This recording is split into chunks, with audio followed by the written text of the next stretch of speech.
Welcome to the George Show. I hope you're having a wonderful morning. I know that you have probably figured out by now.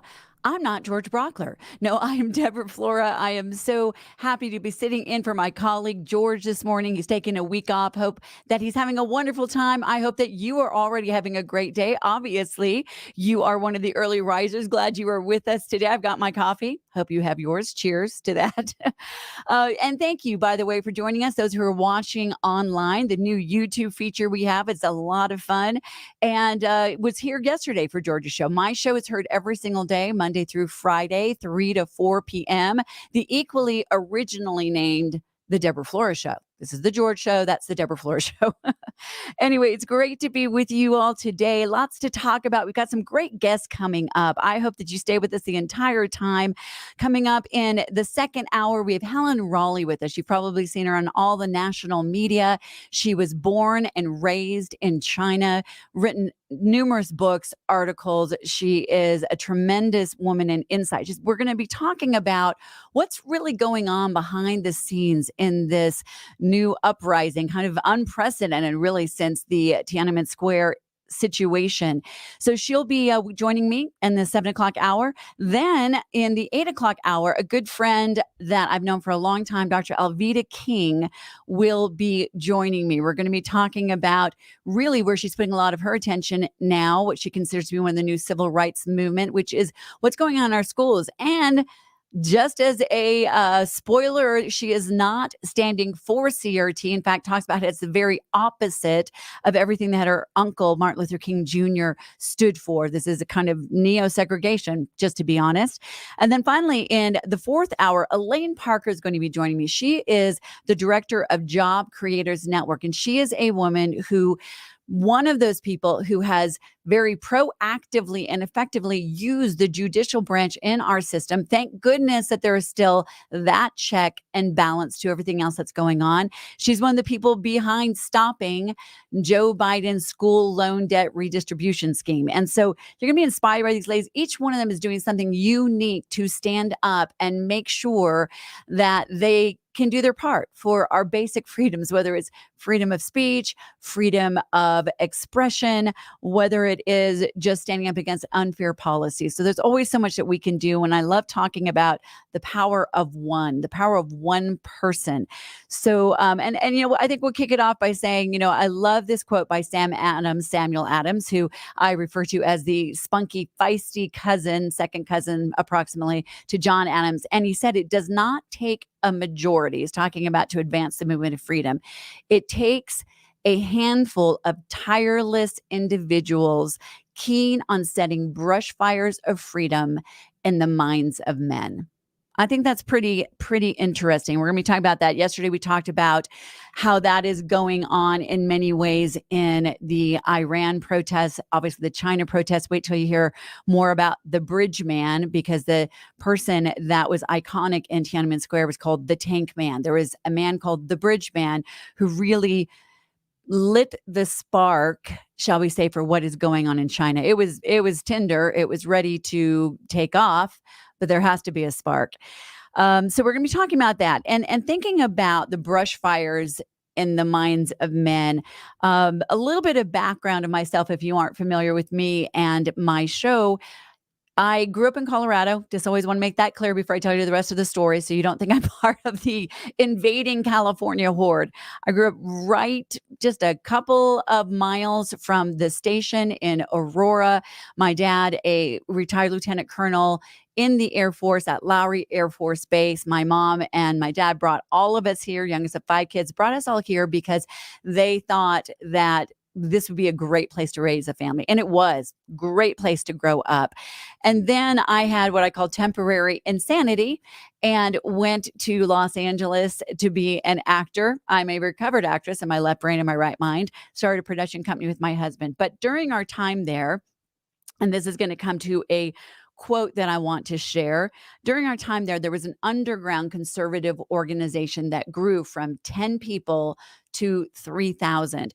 And my husband and I were on the very beginning of that and helped grow that movement. And it was interesting. What I loved about it and why I think it is such a metaphor for where we need to be as a country is in this room, and I'm not sharing any names that were not already out there, because there's a lot of people who are in that group that, part of our agreement was like Fight Club.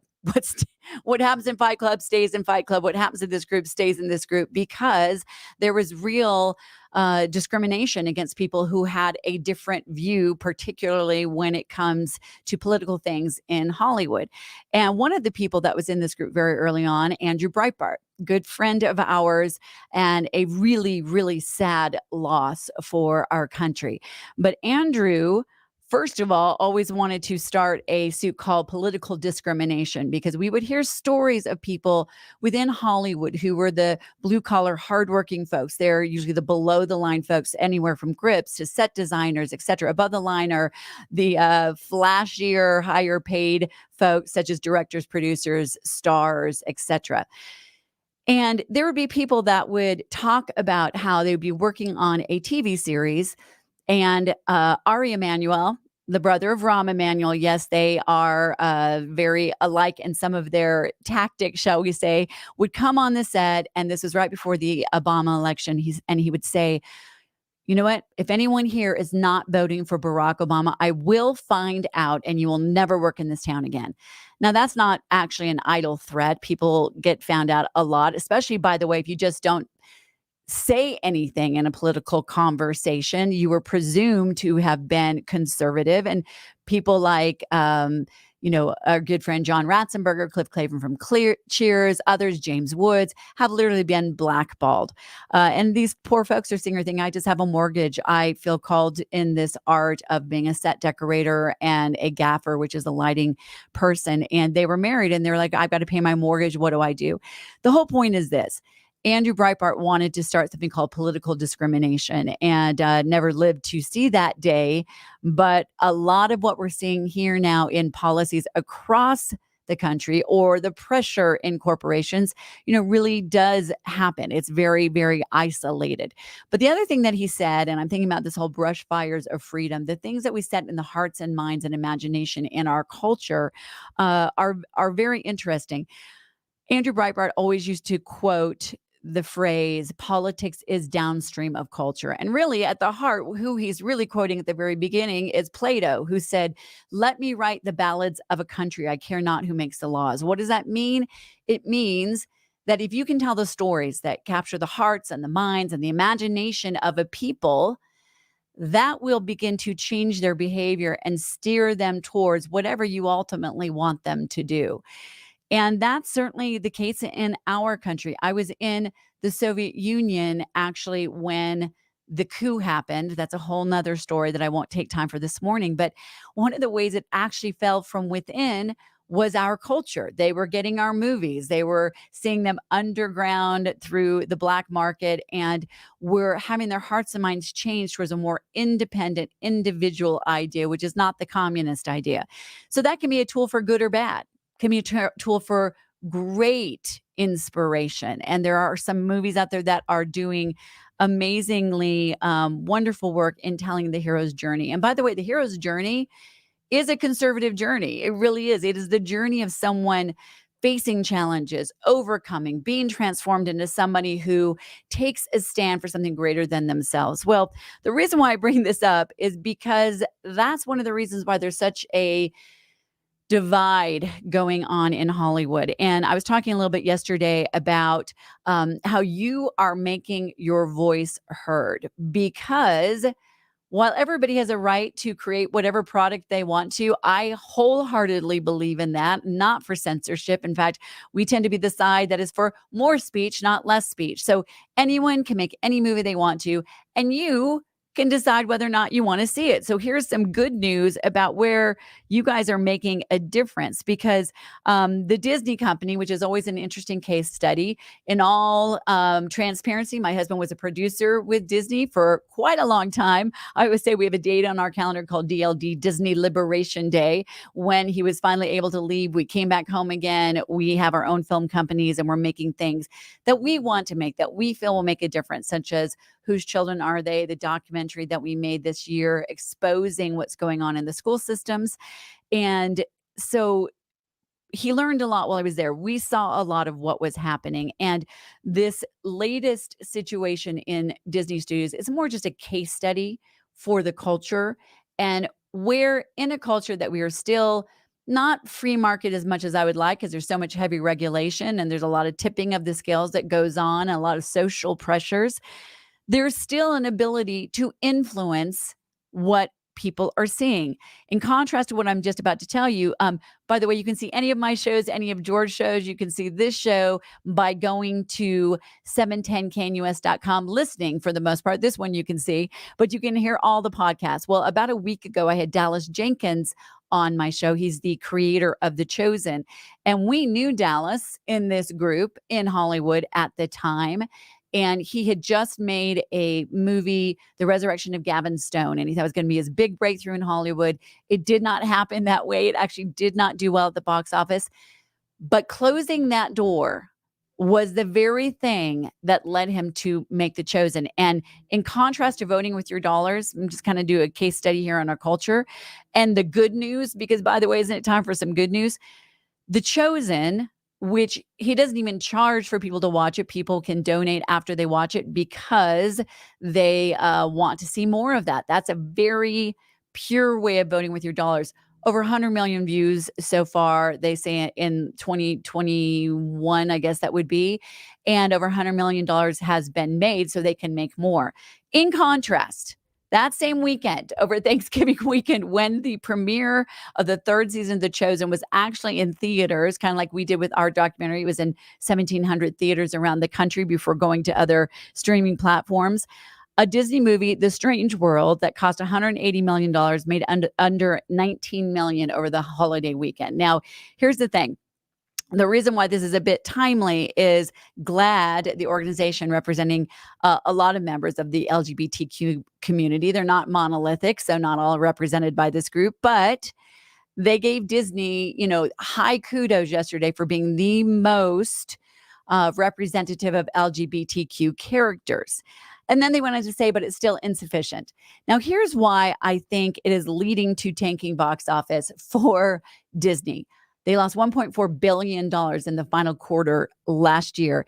It's because they're not serving their demographic. At the end of the day, capitalism works because you serve people who want what you are providing. And you always have to keep that in mind, a humility of that. I really believe that if you are a pure capitalist and you are purely creating something, you only succeed if you are meeting a need or a desire of your audience. And in that way, it's actually a beautiful thing. Everyone who's made so much money on computers, well, honestly, look at what they provided that actually improved the lives of so many individuals. But you're voting with your dollars. And as we know, the history of this, by the way, Disney tried to stay out of the political fray. Bob Chapek actually tried to stay out of it at first when the parental rights bill was passed in Florida. And then they were drug into it by the employees who were threatening a strike. And they doubled down, by the way, after that. I want to share a quote with you that after this happened, there was even someone who was in a key executive, Karen Burke, stated, and this was previous to what just changed, that she is personally committed to at least 50% of all Disney characters being LGBTQIA. And we have to look at that for a moment. I feel that anyone can make a movie they want to with whatever message they want to, and people can choose whether or not to see it. But it's such a disproportionate representation, even if you're going by a pure statistical population standpoint, that is way off the mark. And by the way, their target audience that they wanted to drill this down to, for the most part, were under third grade. It is time, if you didn't hear me talking yesterday, it is time to restore childhood to what it is meant to be. This so permeated Disney. They got down to Disney Diversity and Inclusion Manager said at the parks, they were going to eliminate all mentions of ladies and gentlemen, boys and girls, banning the use of traditional pronouns. And when asked if they would say, if the executives would eliminate the use of prince and princess, they said, well, that was still on the table. They'd consider it. Here's what I think is sad about that, by the way. Walt Disney created Disneyland as a place where parents and children can go together. And literally, when you pass under that little bridge, it says, leaving the cares of the world of today behind, something like that. That's the gist of it. Instead of burdening children with all of the complex issues of identity and political structure and pushing a message, because the strange world, it wasn't just the fact that it had, and this is an animated feature designed for children, not just that it had a teenage gay romance, it was also pushing a climate change theme. That was the entire theme of the movie. But you know what? You said you didn't want to watch it. In fact, one person I know who is very, very sympathetic with all of those messages took their child, who basically said, Dad, I'm incredibly bored. Can we leave? And he's like, yeah, this isn't really for you. It's something I might enjoy watching, but it's not for you. Here's the good news: making your voice heard.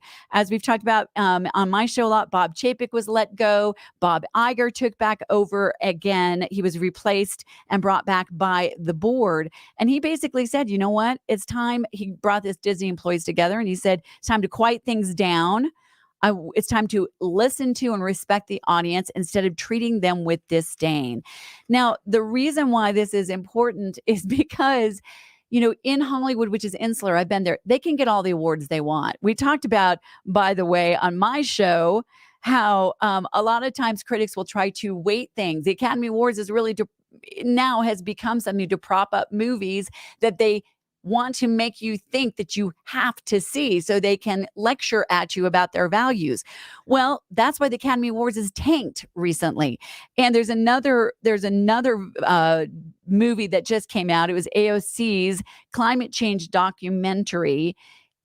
It earned per theater, just came out, $80 per theater. $80 per theater, because guess what? People are voting with their dollars or not. And I'm guessing you probably did not see that. But here's the key about it. This cultural elite on Rotten Tomatoes, the same creators of this movie also created a movie called Knock Down the House. It revolved around AOC's 2018 congressional primaries, as well as a handful of other Democrats. And while film critics raved about it, gave it a 99% on Rotten Tomatoes, the audience, and that's people who actually went to see it, by the way, gave it 11% on Rotten Tomatoes. So the bottom line is this: I actually think that Hollywood is losing its impact. You see it in the fact that the viewing for the Grammys, for the Emmys, for the Tonys, for the Academy Awards are all going way down. People aren't paying attention anymore. They are tired of being lectured to at the same exact time that a movie like Top Gun absolutely explodes. Why? Because we go to see entertainment to be entertained, not to be lectured to. Yes, there are documentaries out there that bring up important subjects, but it's interesting. And I'm kind of, I have to say, I'm a little personally happy about this. Our documentary about what's going on in the schools, whose children are they, outpaced AOC's documentary. Now, that's probably not a huge achievement, $80 per screen, but the reality is you're making your voice heard. And the good news is when you vote with your dollars or you don't, you're literally telling Hollywood, I want to see more of this. I want to see less of this. And that's why new outlets are getting created. That's one of the best things that Dallas Jenkins did, is he actually created a brand new paradigm and model of how to release projects, and people are showing up. So that is my opening dissertation off of the headline of GLAAD giving Disney its highest praise, and yet Disney is tanking because of it, because it's not serving its demographic. That's the bottom line. And the thing that I think is interesting about that too is even when they gave this high praise to Disney, what did they say? Still insufficient. You know why? Because the mob is never satisfied. If someone is coming after you saying, oh my gosh, you are not representing me, I am victimized, etc., and goes on and on and on, they'll never, ever be satisfied. It's still insufficient, even though there is a disproportionate representation of characters from the LGBTQIA background. Okay, you know what is good? The mob is much smaller than those of you who are making your votes heard by your tax dollars. Well, we're going to head to a break. When we come back, we're going to look at some other headlines of the day. It is early. Those headlines are rolling in. And then we've got some great guests coming up. Like I said, you're going to want to stay with us. We got Helen Raleigh today, Dr. Alveda King, Elaine Parker, who helped sue to stop Joe Biden's student loan debt redistribution scheme. That's really what it is. We're going to call things what they are. So don't go anywhere. I'm Deborah Flora, sitting in for my colleague George Brauchler on News Talk 710 KNUS.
Good morning. Welcome to the George Show. I'm Deborah Flora, sitting in for my colleague, George Brauchler. My show is heard Monday through Friday, 3 to 4 p.m. Not going to be doing my show today because my coffee is limited. I will not make it to 3 o'clock.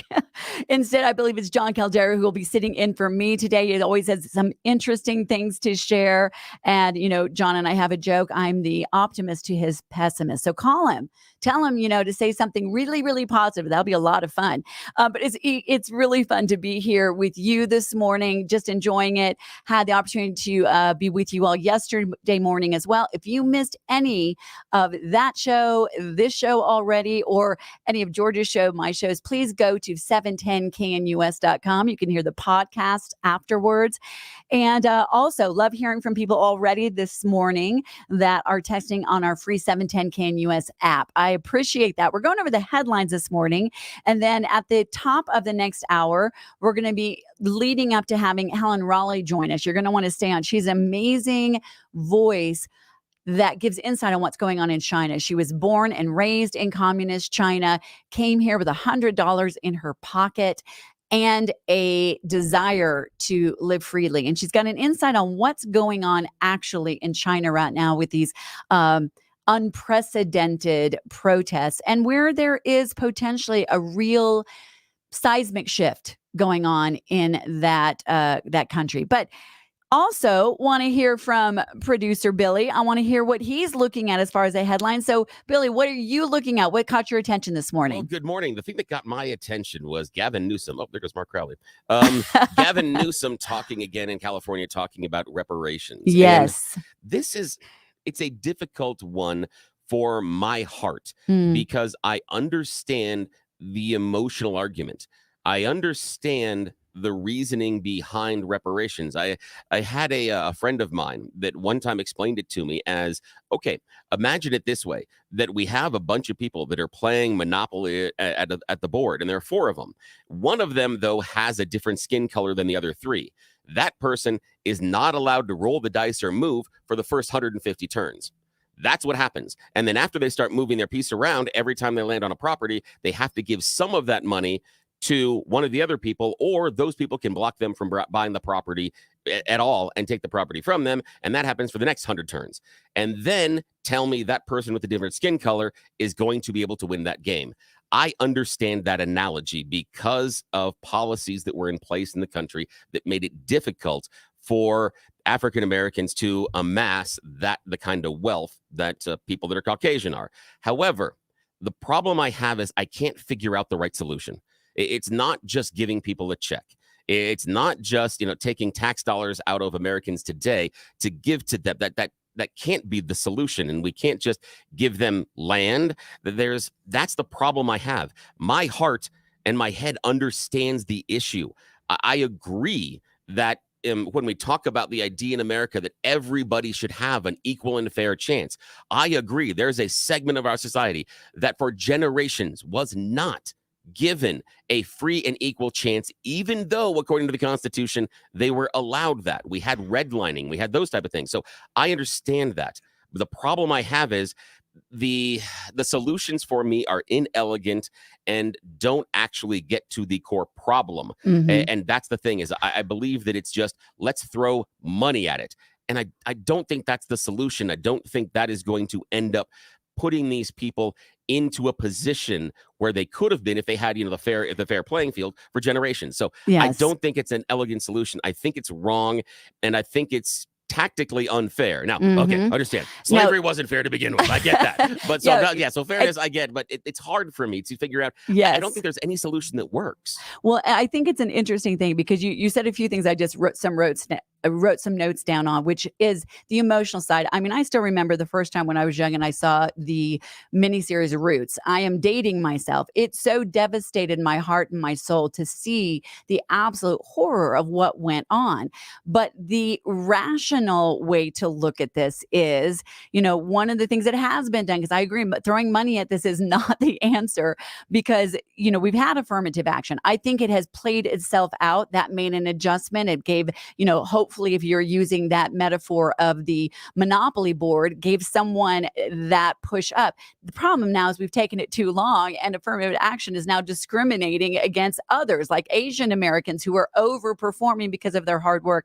The other issue I have with this is there are people today who you're taking the tax dollars from everyone to do this. And the New York Times said that this would estimate being about $500 billion. And I'm not sure if that was just for California or around the country, but that's a ton of money taking from people who were never slave owners. We've got a rational problem with this. This is generations removed. Here's another one, by the way, and this comes in with CRT, like the Las Vegas student who was told to stand up and profess his white guilt, and he was actually biracial. And he said, am I half oppressed and half oppressor? When you go this many generations beyond a terrible thing that happened, and by the way, there were, many, many obviously white soldiers who went and gave their lives, hundreds of thousands, to end this travesty. But if you're looking at this, first of all, who do you give it to? What if somebody is, truly biracial? Do they both pay and get paid? Here's something I want to share. I think that Don Lemon brought this up, and this is such a great schooling that happened because he had on right after the coronation of King Charles, and I was joking with my kids, King Charles actually had the option to be King Arthur. I think he was wise instead to go by King Charles, but he was talking about the wealth of the royal family. And he brought up this idea of reparations. And I love this clip. I call it Don Lemon Gets Schooled. So let's just listen to this, because here's a great argument that puts the idea of reparations in place. Some people want to be paid back, and members of the public are wondering, why are we suffering when you have all of this vast wealth? Those are legitimate concerns. Well, I think you're right about reparations in terms of if people want it, though, what they need to do is you always need to go back to the beginning of a supply chain. Where was the beginning of the supply chain? That was in Africa. And when across the entire world, when slavery was taking place, which was the first nation in the world that abolished slavery? The first nation in the world to abolish it. It was started by William Wilberforce, was the British. In Great Britain, they abolished slavery. 2,000 naval men died on the high seas trying to stop slavery. Why? Because the African kings were rounding up their own people. They had them on cages waiting in the beaches. No one was running into Africa to get them. And I think you're totally right. If reparations need to be paid, we need to go right back to the beginning of that supply chain and say, who was rounding up their own people and having them handcuffed in cages? Absolutely. That's where they should start. And maybe, I don't know, the descendants of those families where they died in the high seas trying to stop the slavery, that those families should receive something too, I think, at the same time. The best part of that, by the way, if you could see it as the clip goes on, there is just Don Lemon sitting there for a moment without anything to say, which is unusual for Don Lemon. And then he basically ends the interview by going, well, that's interesting.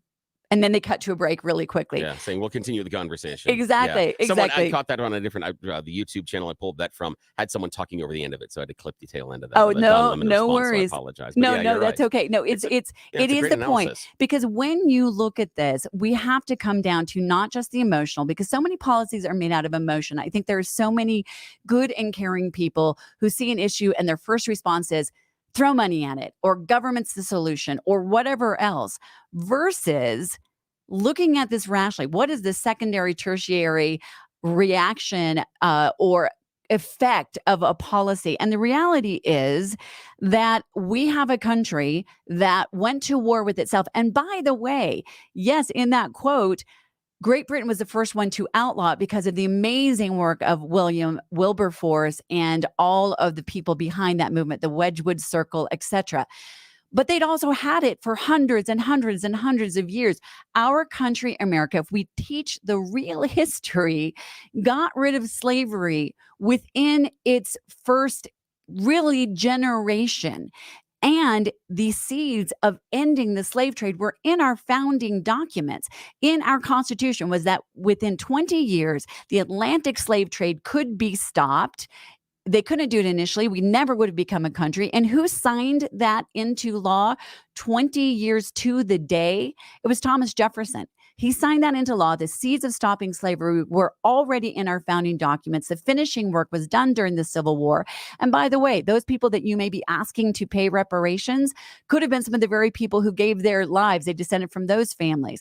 And if we take this furthest back, I love that the woman brought up, where did it all begin?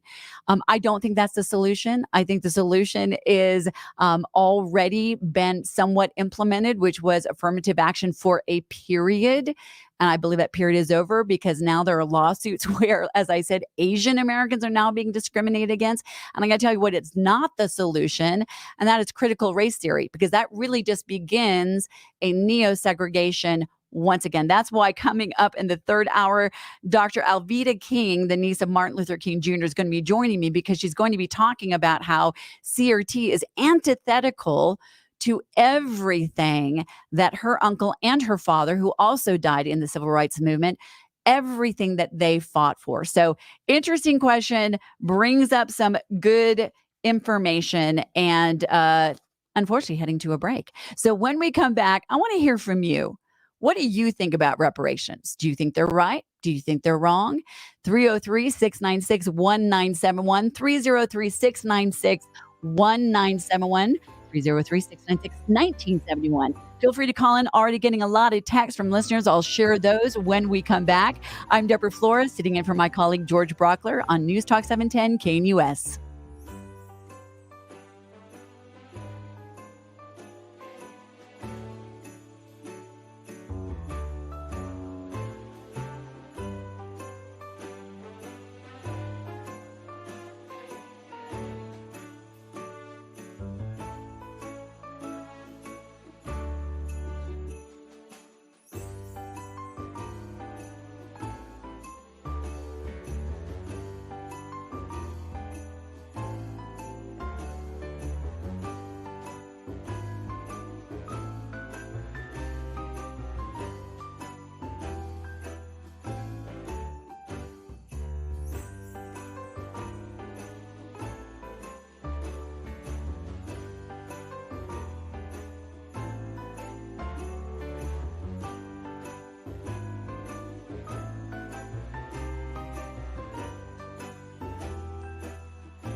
Welcome to the George Show. Well, my Sharona will certainly wake you up in the morning. That and a good cup of coffee. So I hope that you are having one as well.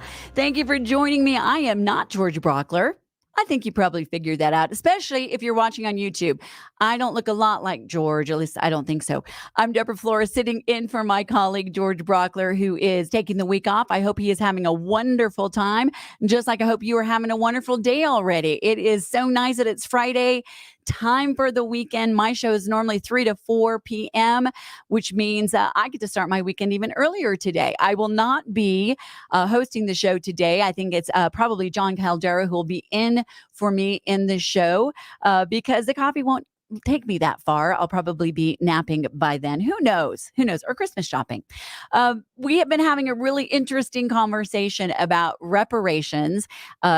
Producer Billy brought up that today there is a headline about the group that is meeting in California under Gavin Newsom's direction about paying reparations.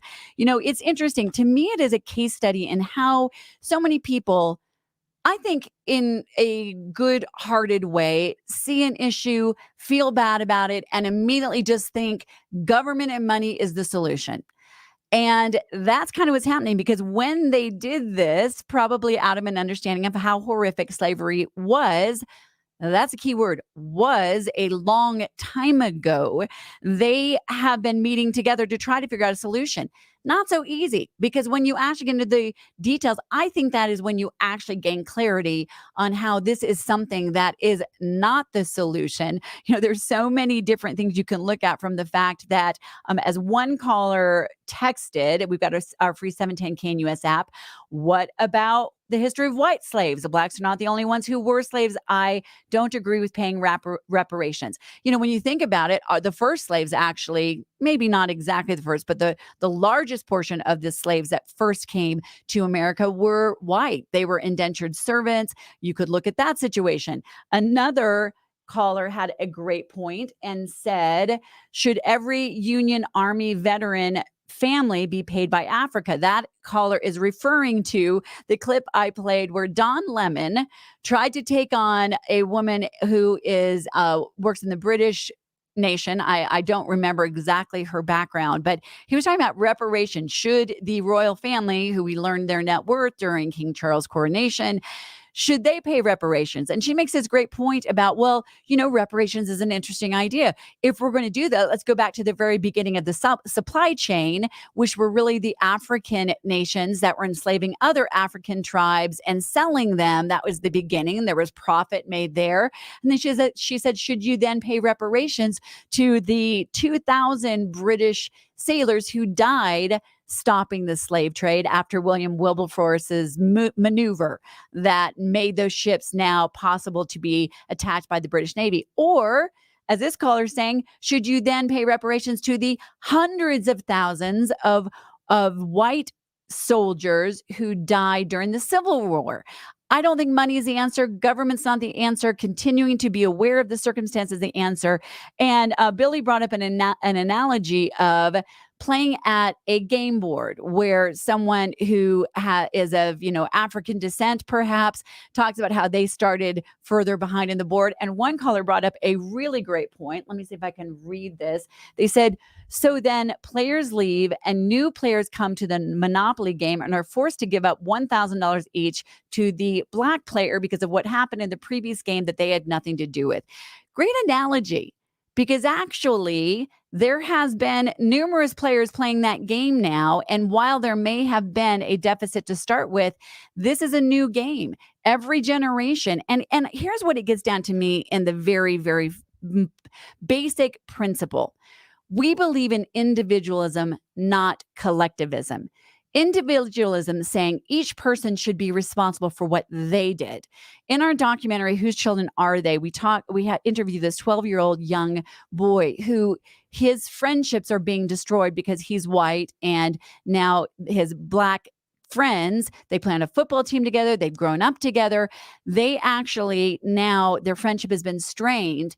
And this young boy looks at the camera and says, I never owned slaves. And yet he's being told that he is collectively responsible for something that he had absolutely nothing to do with. And I think that to me is really the root of this. We're not collectivist in this way. Not every Black person necessarily was hindered by what happened before and maybe came here afterwards. There's all kinds of situations.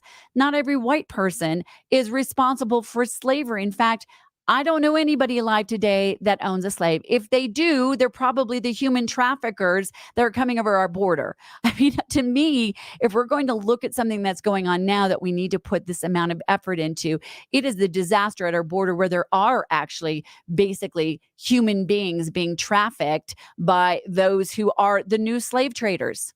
How about we focus there, by the way? I know I'm shifting. It's a slight conflation, but that gets me worked up.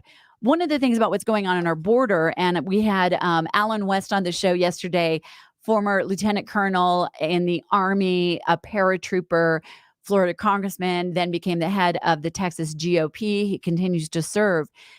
When we're looking at a situation on our border right now, a lot of people want to portray conservatives as not being folks that are compassionate. My heart breaks for what's going on down there for a few reasons. Number one, it really is the new slave trade.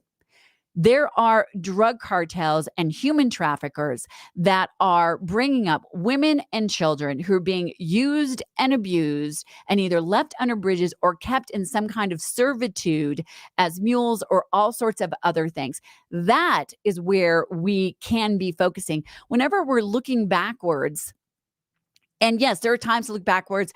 Certainly, the civil rights movement in the 60s was a time to say there are still inequities that are happening. Let's fix those. But we're not there right now. We have moved pretty far beyond that. And I think there are things in place that there are scholarship programs, for instance. I'm on the board of ACE Scholarships. It does this phenomenal job of helping provide scholarships to those who are underprivileged, and by the way, those underprivileged could be from any ethnicity. They do tend to be more from minority ethnicities. Programs that simply go to those people who are underprivileged. I think the private way of taking care of this is always the best, not taking government funds from one side and giving it to another side. But when we look at what we can be fighting today in the area of slavery, it is the human trafficking that is going on. It is the sex trade that is going on. And in addition to what's going on in our border right now, when we have a president of the United States who goes to Arizona and then says that he is not going to go down to the border because it's not really that important. Tell that to the families of those who have died from fentanyl. I don't know if you saw the video, but there was a traffic cop, a woman who did a routine stop. She found in the back seat a dollar bill with a small amount of white powder, small amount. She didn't even really touch the white powder. She carefully folded back up, thinking it was most likely fentanyl. By the time she got to walk over and begin to call it in, she had collapsed. And if she wasn't with others, she would have died. That's how powerful this stuff is. Let's focus on the things that we need to fix right now. And let's hold people accountable who aren't doing that. Well, lots more to talk about. We're heading to a break at the top of the hour. Afterwards, we'll set up for Helen Raleigh. Don't go anywhere. I'm Deborah Flora, sitting in for George Brauchler, News Talk 710 KNUS. Want to take your favorite radio station wherever you go? Well, now there's an app for that. No matter where you are, stream your favorite shows. Tap the app to listen to podcasts. Talk back to your favorite local hosts. At the tone, leave a message. Call the show. Set your alarm. Enter contests and win prizes. All in the palm of your hand. Available now for iOS and Android devices in the App Store or Google Play. And best of all, it's free. Download today.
Good morning. I hope you are having a wonderful day already. Whatever you are up to, it is good to be here. I'm Deborah Flora, sitting in for my colleague, George Brauchler. My show heard every day, Monday through Friday, 3 to 4.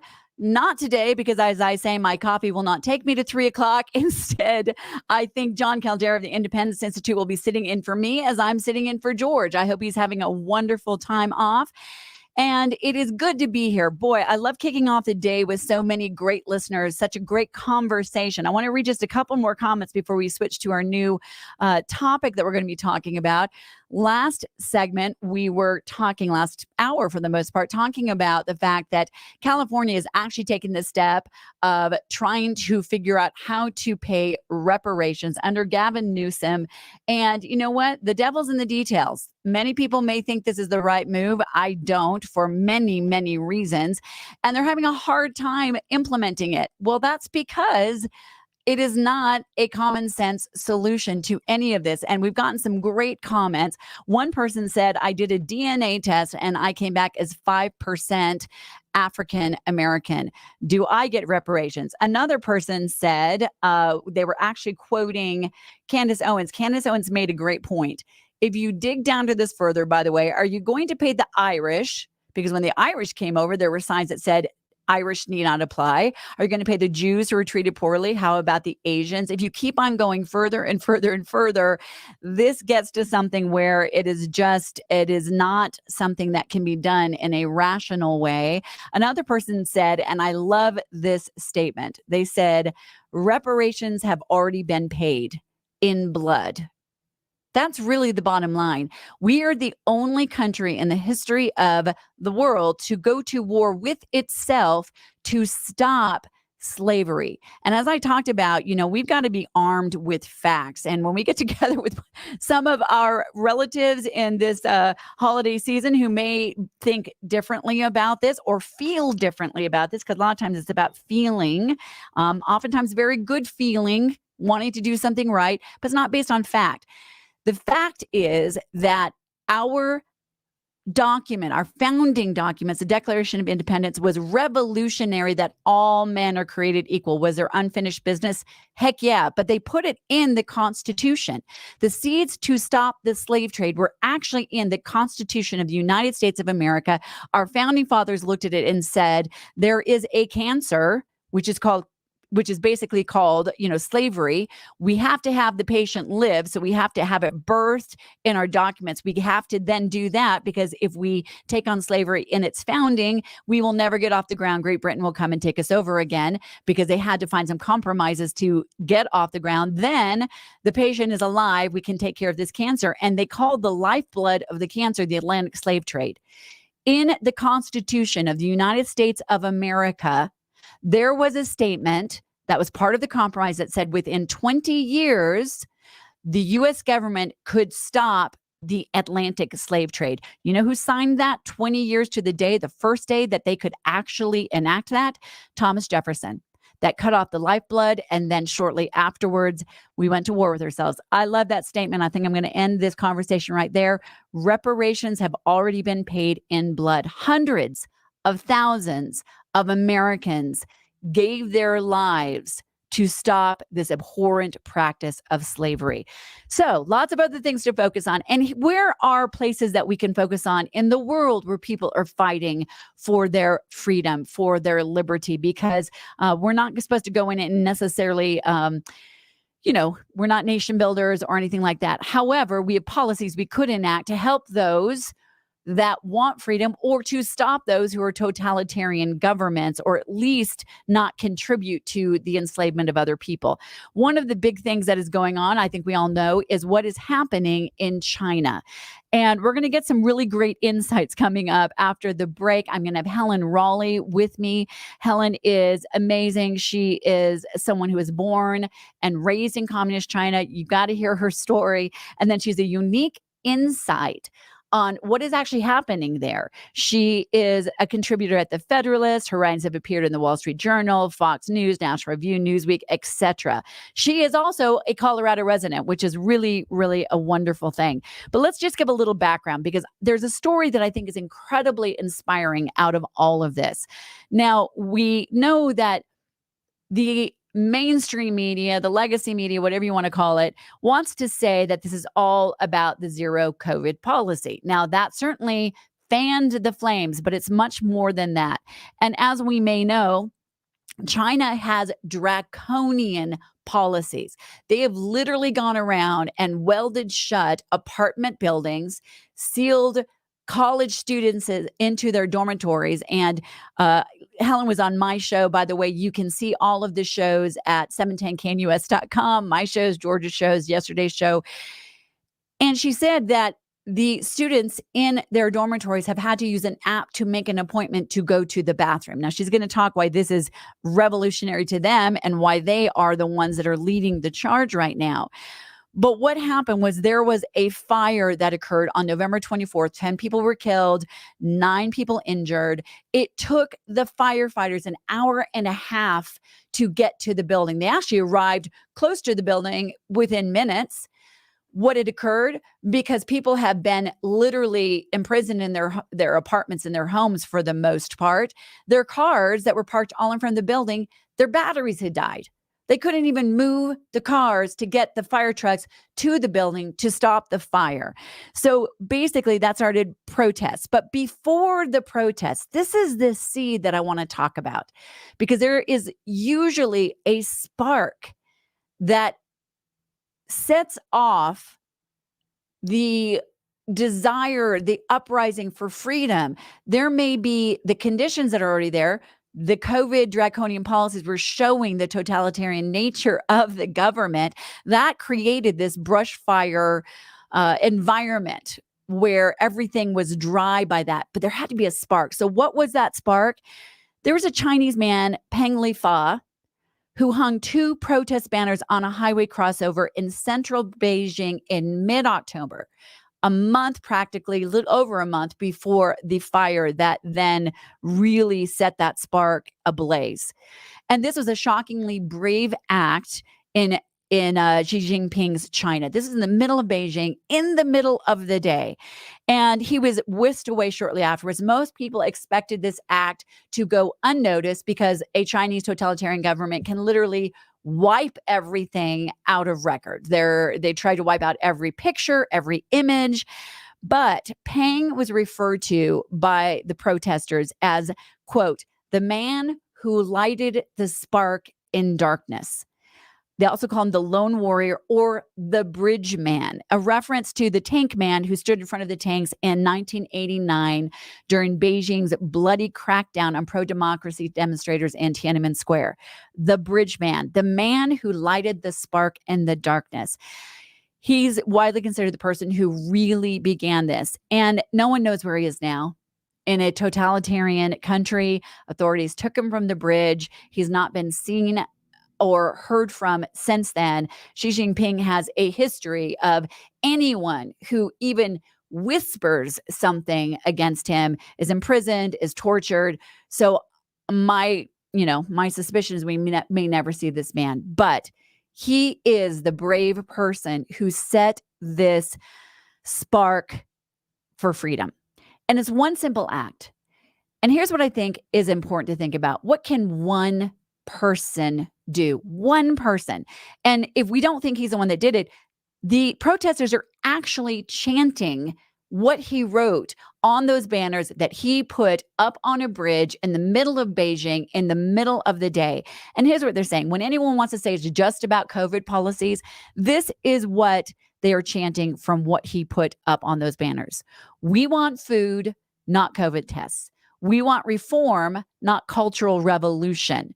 We want freedom, not lockdowns. We want votes, not a ruler. We want dignity, not lies. We are citizens, not slaves. That's powerful. because it is far beyond the COVID policies.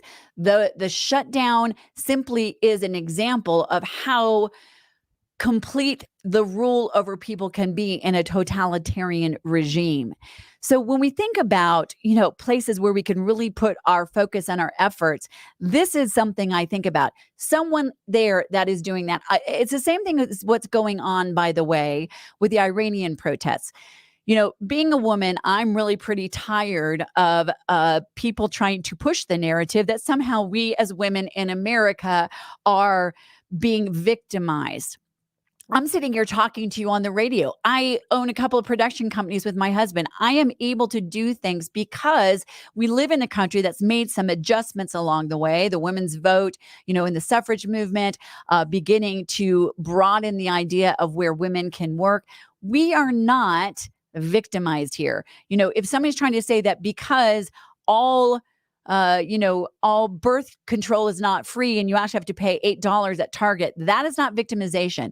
Time for the feminists to stand up and say, I'm going to stand up for other women in the world who are killed because their burqa slips and they show a little too much skin.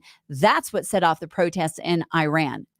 A woman who was not wearing her hijab tightly enough. A burqa and hijab are different, but she did not have her headdress on tightly enough.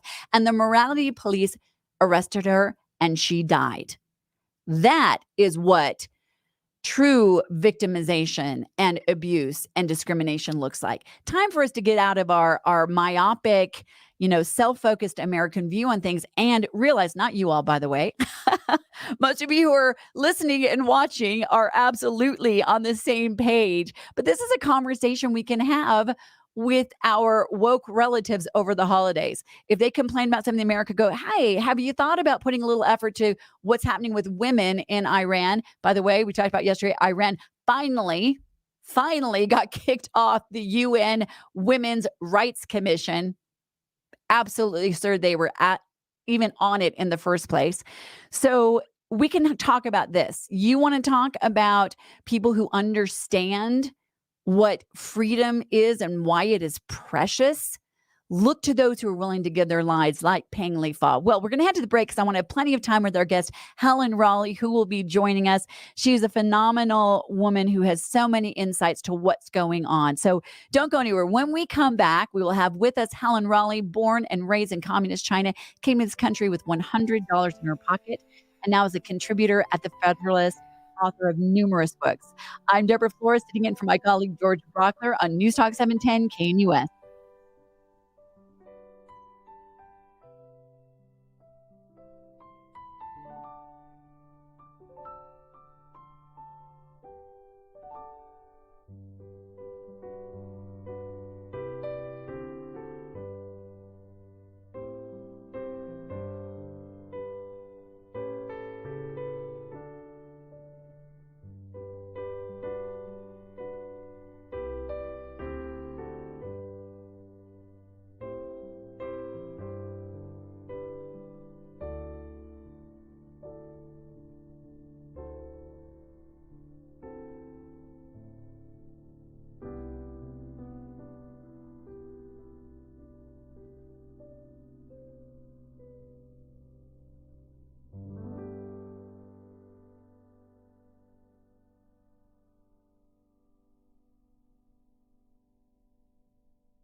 Welcome to the George Brauchler Show. Thank you so much for being a part of the conversation this morning. I hope you're having a great day sitting in for my colleague who is out of town for the week. Hope he is having a wonderful time, but it is great to be with you today. My show is heard Monday through Friday at 3 o'clock. I hope you join me on Monday when I'll be back at that time slot, but we're having a great conversation about what is going on around the world, around our country, and I'm really so happy to have a very special guest. I want to share her with this audience. She was on my show a week or so ago, and that is Helen Raleigh. She is a wealth management expert. She was born and raised in communist China, came to the U.S. I'm going to let her tell her story. She's the author of several books, including a new book that we're going to talk about called Backlash: How China Aggression Has Backfired. It's important to talk about China because honestly, it's going to have the longest term effect on what is going on with our country. Helen, thank you so much for joining the show today. I appreciate it. Oh, let me bring her on. There we go. Helen, thanks for being with me. Good morning. How are you today? I'm good. How are you? Good, good. Hey, I want to be respectful of your time. I know you got some other things happening today. I do want you to briefly, however, share your story so that people can get a context of your understanding of how, communism works, China. So just why don't you give us a brief background on how you began to realize, being raised in China, that it was not a system that was working? Well, thank you, Deborah, for that kind introduction. I actually described my family's experience. So I was born and raised in China. I described my family's stories in my first book called Confucius Never Said. Mm-hmm. And unlike many of, you and I are in the same generation, but we grew up with very different lives. Right. So I grew up with food rations. Basically, government will determine how much food each person can have. And there was incident we don't have time to get into today, but it's an incident based on how much food I was allowed to have, which really prompted me to think from a young person's standpoint, not in some great glorious terms in terms of life and liberty, but more on the terms of, why can't I as a person to decide how much I get to eat? Yeah. And that's really plant the seed of seeking for freedom and liberty. Just be the take charge of my own destiny. And that's what prompted me to come to America. Yeah, absolutely. And by the way, your book, Confucius, does not say your first book? Yes.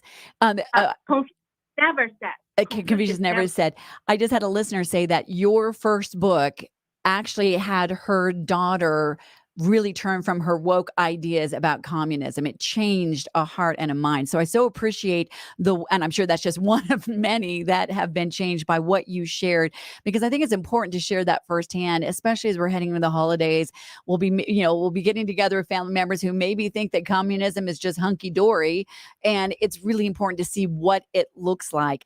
But I want to get to the point of what is happening in China right now so people can understand how important this is, because Xi Jinping seems to have an iron control, and yet there's something that is really shifting. Can you talk a little bit about what led to this current uprising amongst primarily the students, their circumstances, and where you think that is heading? So let's start with what's really going on. So what's going on is let's take a step back. So for the last 3 years, the Chinese government has imposed inhumane zero COVID restrictions on people. And when we talk about inhumane, let me give you an example. We talk about students. So we're talking about college students who are locked down in their dormitories. And their room is very small, like the room size of my bathroom that you had to share by 6 people with bunk beds. And in those small rooms, they were not allowed to take a shower, and they had to, if they want to go to the bathroom, they had to make appointments through their hall monitors.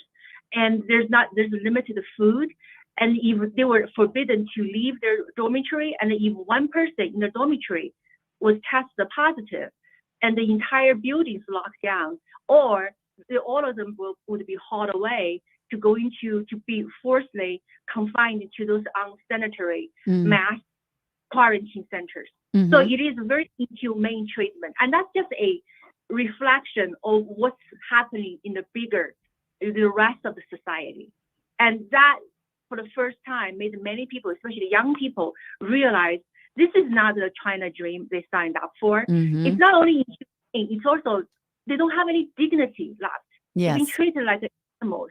So that in addition to a fire that took place in Xinjiang, in Urumqi, in Xinjiang, led to 10 people's deaths. And many people blame those COVID measures, such as, the department as they were wielded, people couldn't escape, that led to those unnecessary deaths. Mm-hmm. So all these things together led to anti-government protests that we saw happen the last couple of weeks in China, which is unprecedented since 1989 Tiananmen Square. Yes. Yeah. And I think it's so interesting. You talked about dignity, because that's one of the things that the protesters are chanting, that Peng Lifan had on one of his banners over, the overpass. And it was, "We want dignity, not lies. We are citizens, not slaves." You've talked about how, unlike when you were growing up, where there was, such food rationing, and then your family was punished because you were accidentally given too much food, and even though it was their error because they thought you were a boy by your name, this generation has grown up instead in I wouldn't say prosperous, but certainly not the absolute harsh conditions you grew up in. Do you think this awakening for them is going to last? Do you think that Xi Jinping is going to be able to pull back from this? What do you think is going to happen out of this? I do think this will last because, let's focus on this younger generation, because as I mentioned in one of the articles in my Substack newsletter, Mm-hmm. that this generation, they did grow up with prosperity. They were born in the after 2000. So they were born in an environment they never had to experience food ration. There were abundance of supplies of, wealth in China. And also China, the last several decades has become a growing power, from one of the poorest countries become the second largest economy in the world. And Xi has projected this strong country, strong man image. And many young people bought into it. And they thought that, and Xi promised them that, hey, if you, follow the Communist Party, follow me, I'm going to return China to this powerful state, and all of you are going to enjoy good economy and, prosperity and power and a good reputation for our nation. And many people bought into it. And this COVID, however, really changed that perspective. It became a rude awakening. Suddenly people, especially for young people, not only they're suffering, they saw their family and neighbors and, friends are suffering too. Mm-hmm. And they realized, what prosperity? 9 million of them graduated last year, and most of them couldn't find a job, even though they had a college degree. And, they couldn't even go to a bathroom without asking for appointment first. What kind of dream is that? It's really a nightmare. Yes. So I think for young people, there is a staying power, because now, no matter how much the government lies about the future, about the, great struggles, about the China dream, they had 3 years personal experiences to tell them otherwise. Mm-hmm. And this generation, she's not going to be around forever, but this younger generation going to be around much longer than him. Mm-hmm. So I do think this new political awakening will have staying power, and that could really lead to Xi's undoing in the long term. Interesting, because as you were saying, when we've talked about this before, she really did this not really so much for COVID, but for an absolute control. You were talking about how every single person is mandated to have a smart device of some sort, a phone or whatever, and all of their movement is tracked. And that very desire he had for totalitarian complete control in a way we couldn't see before, a digital era, has actually potentially been his undoing. I think it's interesting too, because you talked about how under this policy, these young people have seen their neighbors, their family members actually literally dragged out of their homes and taken to quarantine camps. That's something that harkens back to the earlier days of communism that has been perhaps they've never seen before. Here's a question. You wrote the book Backlash: How China Aggression Has Backfired. That's your new book. Tell us about that, because I do think, there's local issues, there's national issues. The most, I think, important international issue obviously is anything to do with China, because its rising power is a direct threat to America, who is unfortunately in a weak state right now. Tell us about your book, and how has China's aggression backfired? That's a great question. And my book covered many contemporary issues related to China, from Taiwan, Hong Kong, to the COVID. There's a chapter about COVID too. Again, I think COVID has become a awakening, a moment, not only for Chinese people, but also for many people, many governments around the world, because how the government sought to cover it up early and refused for investigation. And right now, we still do not know how did this virus originated after millions of people died. And so that's the COVID, how China deal with it. The whole pandemic became such an event. So we have seen governments change their attitude and working together to resist China's geopolitical influence. For example, under the Trump administration, United States, Australia, Canada, and India established a loose alliance for the Quad, and that's a regional alliance, with the specific goals to work together economically and also in terms of defense to, resist China's geopolitical reach in the Pacific region. And also, Kingdom, as late as March 2020, United Kingdom still insists, despite the United States warning, United Kingdom under Boris Johnson still insists that they had to hire the Chinese telecom company to build a 5G network, despite known security risks, because it's cheap. But after the COVID, in the same year, a few months later, in August, there was also China's crackdown in Hong Kong. The United Kingdom announced that it's going to cancel the contract with the China Telecom. And recently in the U.S. Congress, we know the U.S. Congress now is so divided they can't agree with anything else. But right? But on the China issue, they're more united than ever. So the Senate this week just passed a bill that's going to ban the Chinese app TikTok. And now the bill's going to the House. So you see those reactions, those united front are building internationally to resist China's geopolitical influence. Yeah, absolutely. And do you think that is going to, is it too little too late? I mean, when you think about some of the technology that's already here in many of our devices, I mean, obviously we have to start there, and the banning of the TikTok app was for government officials, whether or not private individuals want it, that's everyone's own decision in a free country. But when government officials have that on their devices, there is an access to national security situations. Do you think, because what you've shared before is that China is actually in a much more vulnerable position, both economically and now with this uprising, than they like to project? I mean, obviously the external projection to the rest of the world is that they are strong and growing and all of that.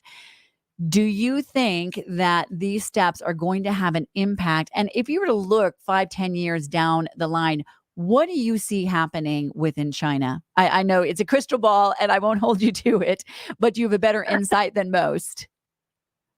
Well, we're probably not going to have enough time to touch on all of that. But so to go back to your first question, it is a little late. But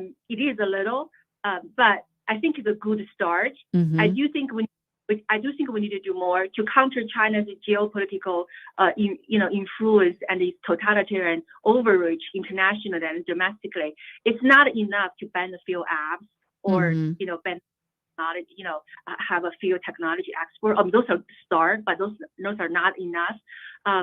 But when it comes to how China, 5 to 10 years about where China is going to be, I think it has a lot to do with where we are going. United States is going to be, right?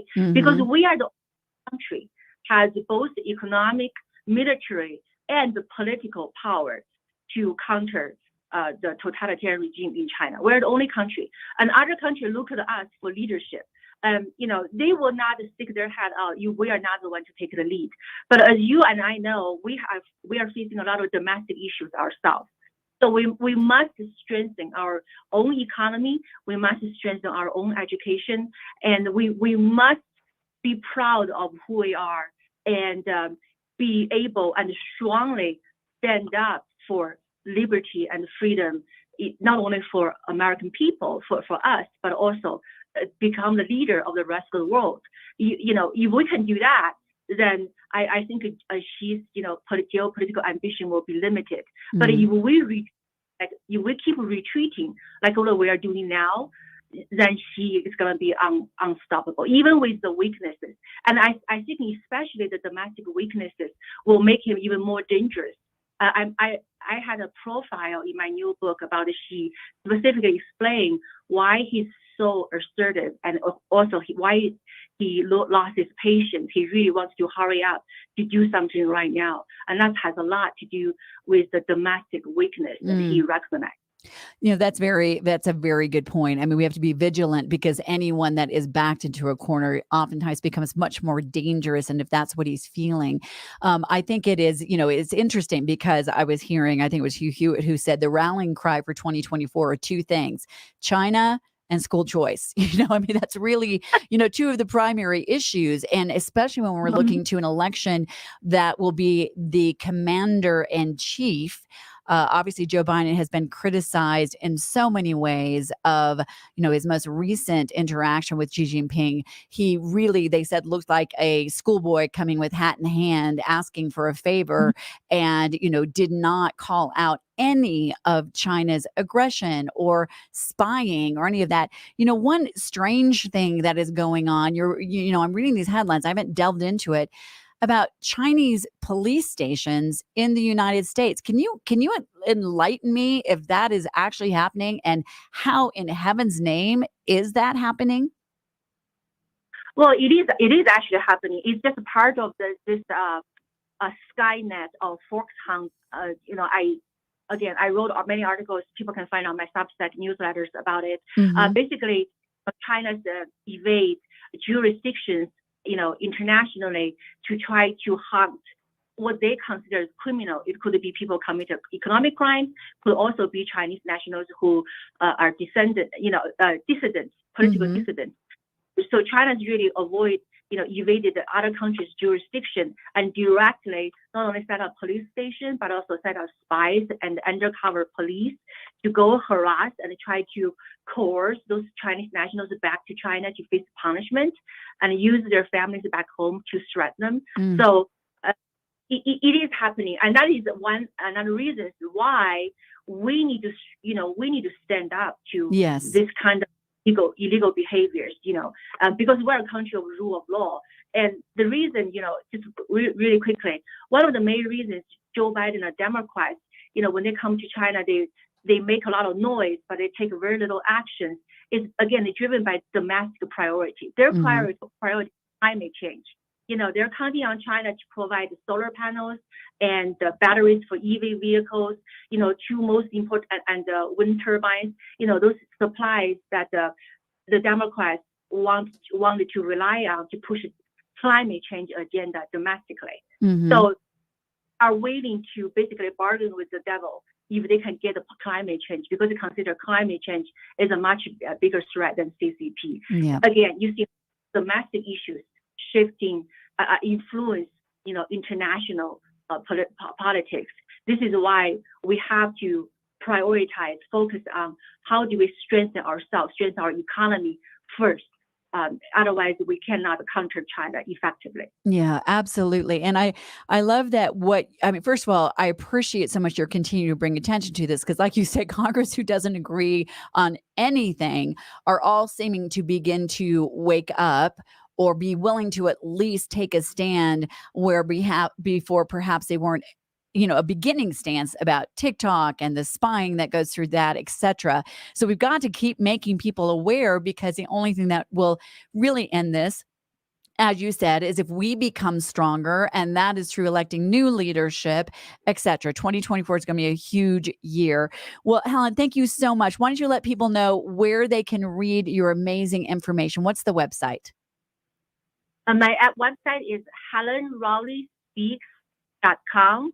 They can also find me on Substack at substack.helenraleigh.com. Wonderful, wonderful. And your new book, Backlash, How China's Aggression Has Backfired. You actually brought us a lot of good news to know that there are repercussions happening within and without of China for their policy. So thank you so much, Helen, for joining me on the show. I really appreciate it. Merry Christmas to you as well. And thanks for sharing this great information.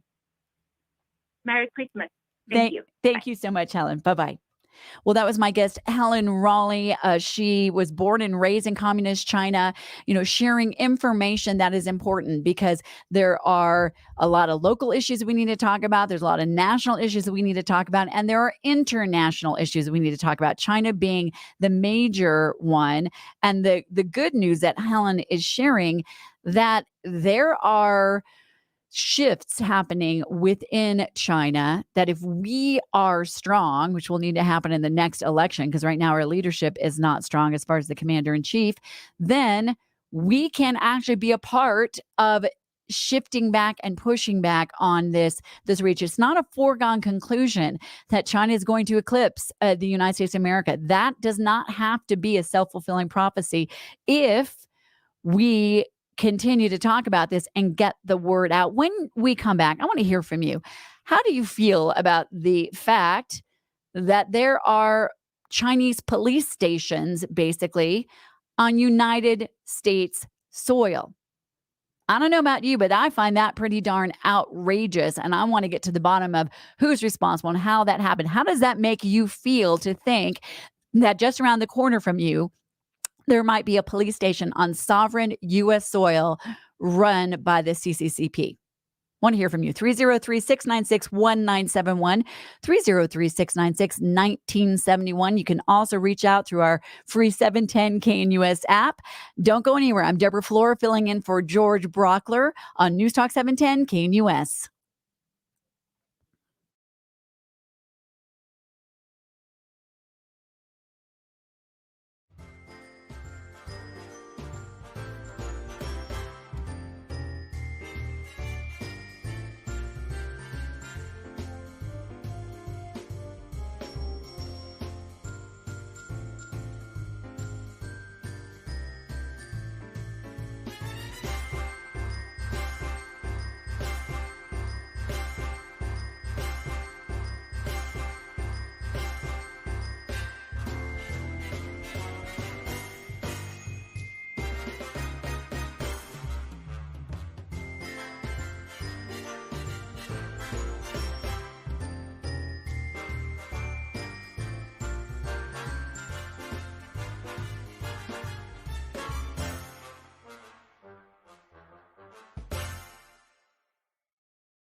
Welcome back to the George Show. Good morning. Hope you are having a wonderful day. It's a beautiful sunrise out there. We have been in the studio, producer Billy and I, long before the sun rose, and it is going to be a lovely day. Hope you're getting ready to have a wonderful weekend as well. Hard to believe. A week from Sunday is Christmas. How did it get here so soon? I have no idea. I think as soon as I'm done here, I got to go take care of some Christmas stuff and shopping. I'm Deborah Flora, sitting in for my colleague, George Brauchler, who is on a vacation this week. I hope he's having a wonderful time. Good to be here with you all. My show is heard Monday through Friday, 3 to 4 p.m. I will not be hosting my own show today. I think John Caldera from the Independence Institute will be in because coffee will only take you so far through the day. But it is good to be here with you. I was also sitting in for George yesterday. If you've missed any of the shows, mine or George's or yesterday's show, feel free to go to our website, 710knus.com, and you can hear all of the podcasts. We've been having a great show already. We talked in the first hour about reparations. That's going to kind of circle back to our next guest. We just had Helen Raleigh on the show. She's a phenomenal voice and insight to what is really going on in China. Her story, by the way, is phenomenal. If you've not read her books, she has her first book, I believe, is called Confucius Never Said. It tells her story so that she, what led her to decide to come to the United States of America with $100 in her pocket and not knowing a soul. By the way, it'd be a great Christmas gift. We had a listener text in who said that book changed her woke daughter's mind about all of these policies. If you have someone special in your life who thinks that communism is just Jim Dandy, that might be the gift to give them, because then they can see what it really looks like, not its false promises. And by the way, that's what's happening with the revolution. Not the revolution, it's not there yet, but the protests that are occurring within China are a lot of young people waking up and realizing it's not the promise that they thought. It's not a promise when in China, college students are literally sealed into their dormitories and then told that they have to make an appointment to go and use the bathroom. Yeah, that doesn't sit very well with people, whether or not they've been raised in a communist mindset or not. One of their chances, we want dignity, not lies. That's really how human beings are wired, even if there's a generational conditioning, so to speak. One of the things that we've seen time and time again, now, whether they stay the course, whether they don't, that will be the decision. But there is a weaker situation within China than they want to portray. And it's something that is going to probably come back and bite Xi Jinping, as Helen was sharing. His push for the zero COVID policy, the actual welding people into their homes and their apartments, everyone having a smart device so every one of their movements can be tracked and traced, that's going to actually probably lead to his demise.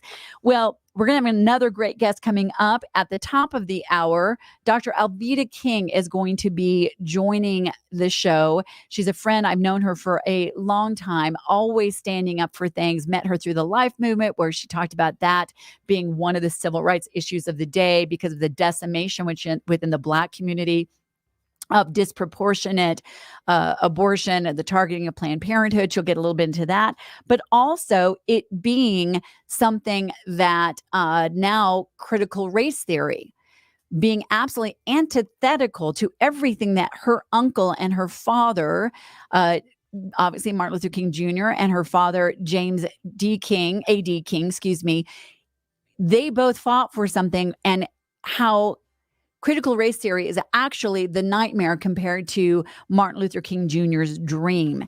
And I wanted to share a couple of headlines that will show you how this has become so absurd. If you missed it, by the way, I got in an interesting debate on my show with someone who I always posit this, that progressivism taken to its furthest extent becomes regressive. That's what's happening. You push CRT, you get neo-racism. And that's happening right now. There is, in our documentary, Whose Children Are They?, we talk about an elementary school in Georgia where the Black principal told the Black mom that her Black kindergarten student couldn't be in a particular class with a particular teacher because that was not a Black class. That was the white class. It is literally neo-segregation. It's literally neo-racism. Lots of examples of that. We're going to share this when we come back after the break. My special guest, Dr. Alveda King. You won't want to miss it. Don't go anywhere. I'm Deborah Flora, sitting in for George Brauchler on News Talk 710 KNUS. Want to take your favorite radio station wherever you go? Well, now there's an app for that. No matter where you are, stream your favorite shows. Tap the app to listen to podcasts. Talk back to your favorite local hosts. At the tone, leave a message. Call the show. Set your alarm. Enter contests and win prizes. All in the palm of your hand. Available now for iOS and Android devices in the App Store or Google Play. And best of all, it's free. Download today.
Welcome to the George Show. Good morning to you.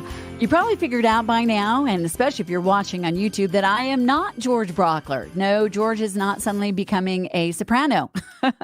I am Deborah Flora, sitting in for my colleague George Brauchler while he is out of town. Hope he's having a wonderful time. And it is good to be with you. My show is heard weekdays, Monday through Friday, 3 to 4 p.m.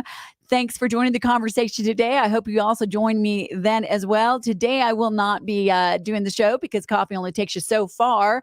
Someone will be sitting in for me, but I will be back my regular time slot on Monday. We've been having a great show. If you missed any of it, please go to our website, 710knus.com, and you can hear the podcast for this show, for the guests we've already had, for yesterday when I was sitting in for George as well as all of my shows. And we're going to continue to have a great show. Wonderful guest coming up, but I want to set the stage for my friend Dr. Alveda King, who will be joining us.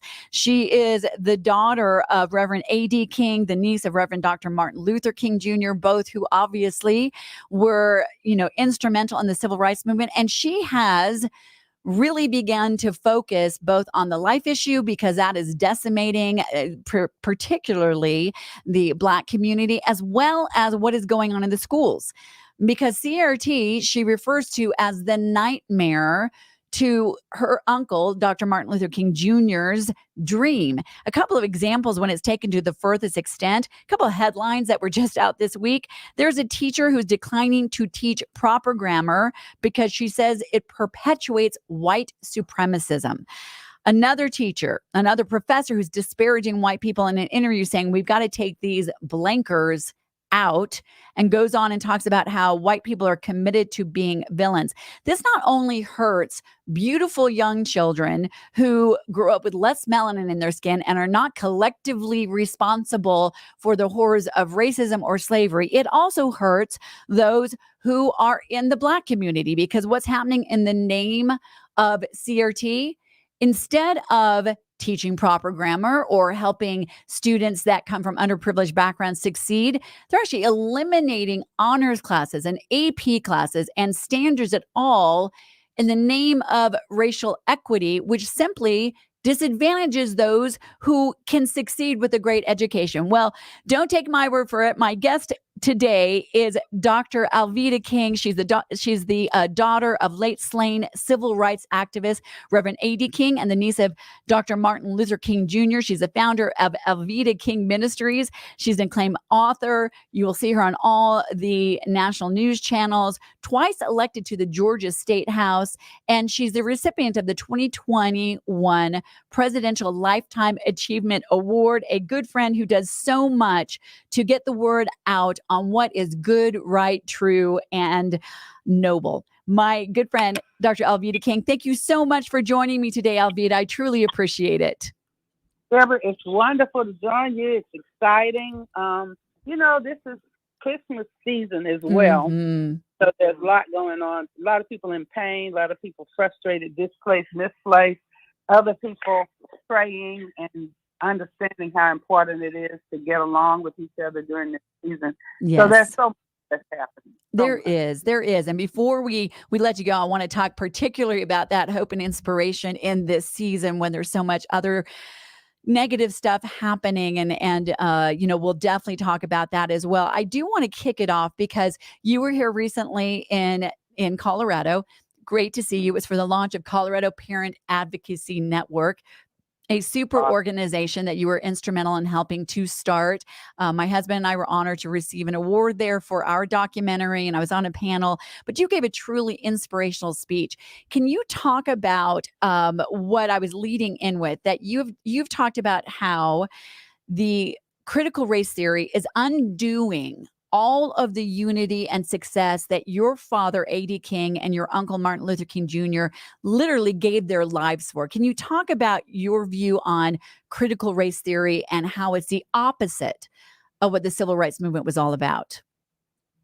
I recently read a scripture, I think it was in the book of Daniel, saying that it was time for the people who love God and the wise people to stand up and speak out. And because we are standing up and speaking out, critical race theory is not actually succeeding in undoing much of the progress. It would if we did not speak out. And so that's Indeed. what's so important, what we're doing here on your show today, Mm-hmm. also what that we're doing. When the critical race theory issue hit, I said, wait a minute. We can't say we're not going to discuss that. We're not going to talk about it. It's evil. What we are going to do is it is evil, and we are going to talk about that it is evil. And we're Mm-hmm. going to explain why it's evil. So in the face of evil, we can't hide. We have to tell the truth. Critical race theory is designed a long time ago, actually, was designed by a group of Marxist, socialist type of people. Charles Darwin would have been one of them, Margaret Sanger, the founder of the abortion movement in America. All of Mm-hmm. them thought that they were a superior race because they had blonde hair, blue eyes, and they called themselves an Aryan race. So there's one blood and one race, the human race. Science proves that. The Bible says that of one blood, God made all people. And so people of goodwill, my uncle, Martin Luther King Jr., would say, things are really worse when people are silent, if Mm. we're not speaking out, if we're not saying. And so what happens, people look the other way, don't want to rock the boat. And there was a Senator Monahan back in the 1900s, 20th century. He says, if you try to avoid all of this, it's going to finally hit your children too. It's going to Mm-hmm. come home to you. So what we've had to do, and you're doing well, and when we formed the group, when I came out to Colorado to celebrate and to move forward with truth, we have to tell the truth. We had a wonderful wave across America with many school board members, nonpartisan actually, being elected across the country and say, no, parents get to weigh in on this CRT, on the lies that are being told. We're not going to have our children shamed, regardless of skin pigmentation. Mm-hmm. We're not going to have any children feel more or less. We want our children to feel equal and to be blessed. Yes. And that is the movement that's underfoot, and it actually is succeeding. It is. It is. And I think it is the bright spot. That's one of the things we talk about here in Colorado. Next year, 2023, is a school board election year. And that is where we can continue to continue this movement to grow and reach a critical mass of people of every walk of life, not just parents, grandparents, but concerned citizens speaking out and saying, this is reversing, and we won't let it reverse the gains of having children value themselves based on the content of their character, not the color of their skin, and valuing one another that way. I love what you're talking about, speaking out. There's a great quote by your uncle, Martin Luther King Jr., that says, your life begins to end the day you are silent on the things that matter. And that's why I appreciate your speaking out about this. What would you say to listeners that they can do to push back against this? It's not just in schools, although that's the most innocent amongst us, being, having their minds warped about one another. It's happening in people's workplaces, all over the place with DEI training, etc. What would you say to listeners right now about the courage to speak out and what they can do? In our own communities, every aspect, first starting, of course, in the home, certainly in the church, in the workplace, in the communities. See each other. Don't be colorblind. I don't see skin color. Yes, you do. You should, because that's ethnicity. Ethnicity is beautiful, marvelous, to be celebrated. But I do see you. I see your pain and I see your victories. But what I do see, and we have to have these conversations, is that we are one human race. We're not separate races. And so if we can begin to speak those truths in every aspect of our own lives and actually expect it, and don't say, well, my race needs to get along with your race, and the black race and the white race, the red race and the yellow race, and the brown race. No, the human race with ethnicities. And I think Dr. Ben Carson has a new patriotic series for children, and it's going to be a free curriculum that's available throughout the cities of America, talking and teaching about his history and civics. We have to also teach our families about the Constitution of the United States. Yes. Not allow the Constitution to be rewritten. So all of these things, but it starts with the individual. Mm-hmm. Not be afraid. We have to fear not. Don't be afraid, and don't be emotional and anger without appropriate action and response won't get you anything. Mm-hmm. Yeah, without a doubt. I always talk about how anger is to the heart and the soul like pain is to the body. It simply tells Mm. you something is wrong, but you don't act out of the anger. You use that as something to wake you up and say, this is just plain wrong. What can I then do about it in a positive way? I love how you differentiate between ethnicity and race. We're all the human race. And scientifically, we are. When you trace it back, we all came from one area, migrated Mhm. across this planet, and then Mm. our pigmentation changed with whatever area we were in. So we're a The human. dirt, With, climate, all of those things. Mhm. Yeah. Yeah. And I love how you talk about looking into the heart and soul of somebody and saying, yes, I see your ethnicity. That's a beautiful thing. Maybe your background is different, but what I really see is who you are as a human being and what is going on with you. I love the Dr. Ben Carson series because, we can advocate to have it in our schools, but parents can also have it for their own children and inoculate their hearts and minds ahead of time. Alveda, you brought up something as well as far as where this CRT movement came from. It was, Marxist at its basis. And then it's a similar theory of Margaret Sanger, the founder of Planned Parenthood. You wrote an article this summer in the New York Post, and this is where you and I first met, was at the March for Life and some of those activities. You wrote an article titled "Easy Abortion Access Has Created a Black Apocalypse." Can you talk a little bit about that? Because this is also something that is, having the reverse effect on the communities that it's harming the most. Well, so much knowledge has come for us, things that we didn't know when Roe v. Wade passed, for instance, in the last century, not even in Mhm. this. And so, with the reversal of Roe v. Wade, which was the law that made abortion legal up to birth, and in some cases after, all of that has been sent back to the states to take a look at. Now, what we found out, some of the knowledge that we came upon even before the turn of the century, was that the Marxist, socialist, eugenicists were trying to use abortion as genocide to reduce the population. Mhm. And so abortion on demand was pushed into the African American communities at alarming rates. And we found that out of a population of 12 to 13% in the nation, Black mothers were having more abortions because it was being marketed and targeted towards the Black mothers. So Mhm. all of that did come out.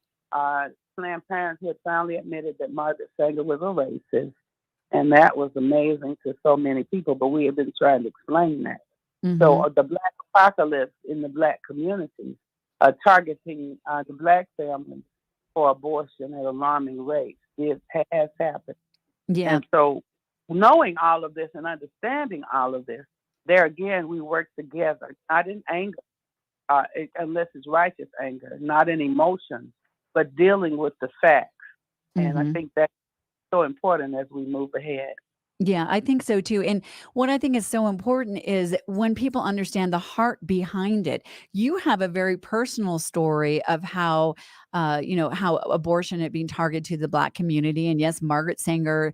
All you have to do is look up her writings. Anyone who doesn't believe this, you will see her motivation as a eugenicist and really as a racist. You have a personal story because I want people to know that because people who are speaking out, it's out of a heart of compassion and understanding. Those are some of the most powerful voices when it comes to the abortion issue. Can you briefly share your story with our listeners?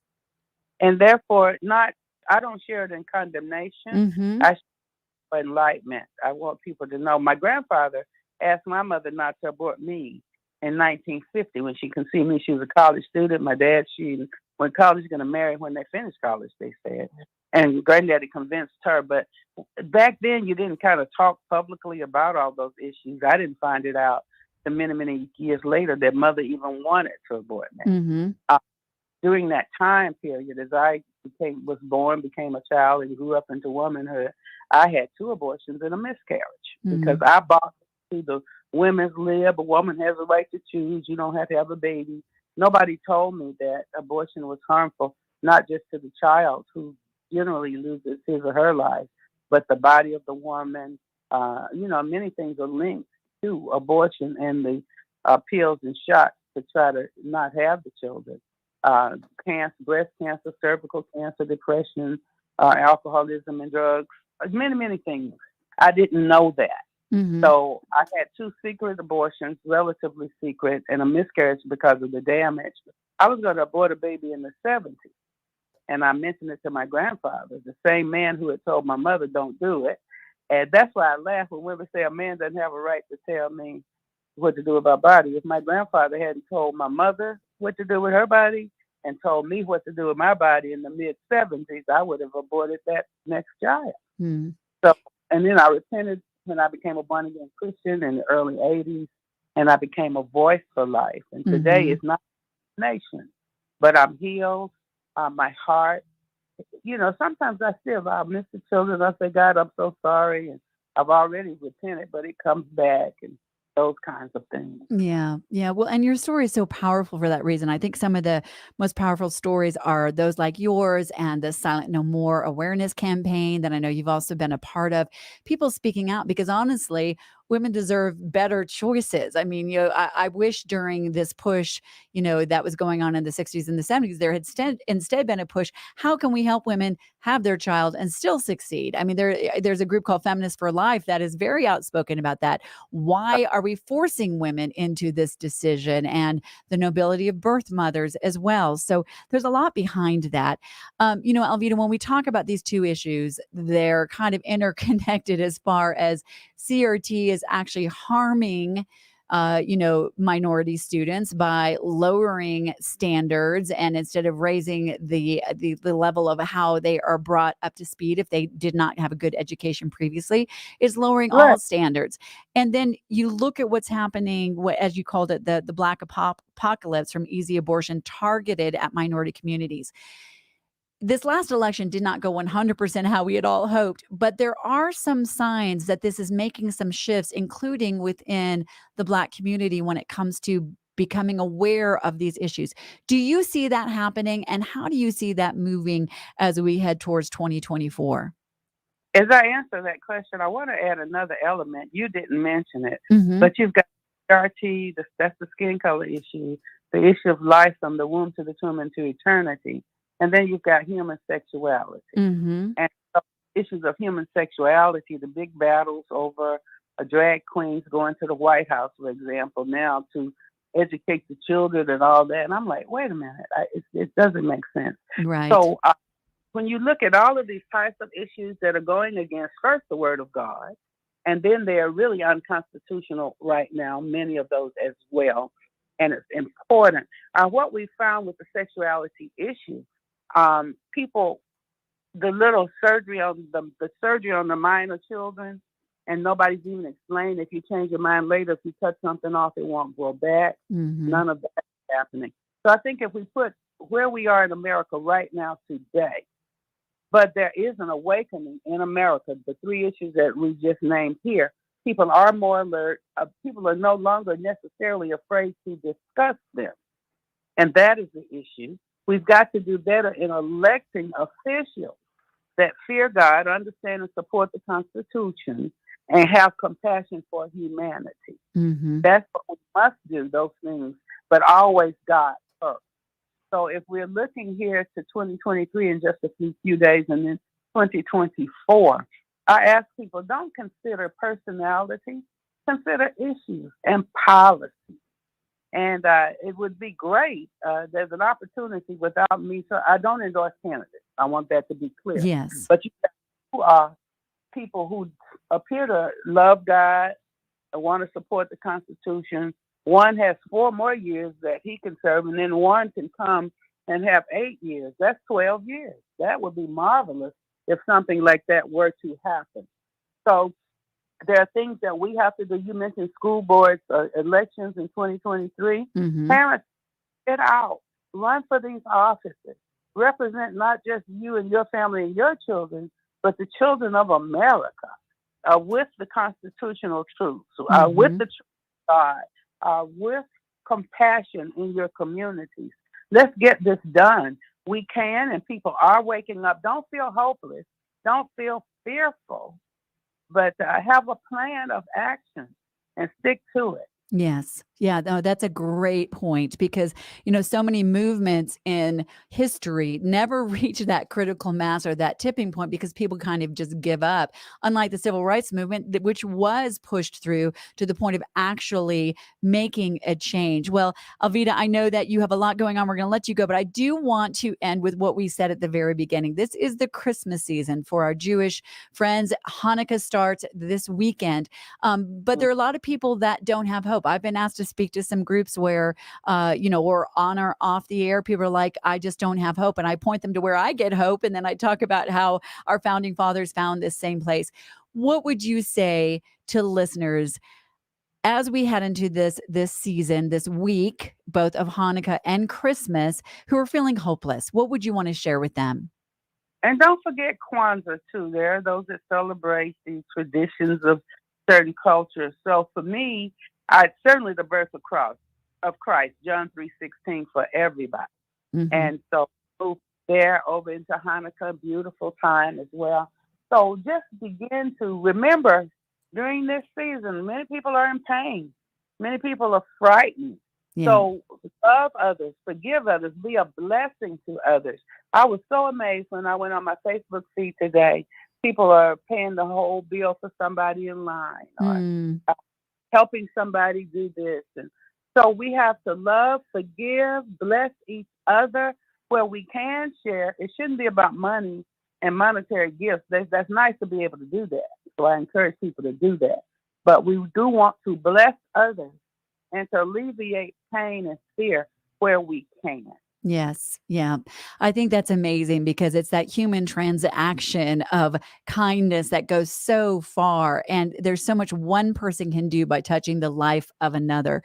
Well, Alveda, I know you touch many people's lives and give a lot of hope and inspiration. Where can people find your books and a lot of what you're doing? Is there a website you would like to share?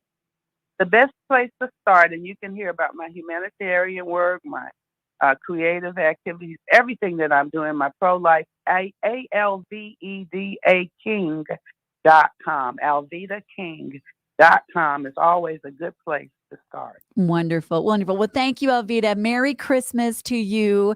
And Oh, wait 1 second. yes. My show on Fox Nation, and it'll wrap up by 2022, go to the 23. It will drop. Fox Nation, Alveda King's House will drop on the 29th of December. Oh, great. Alveda King's House. Is that what it's called?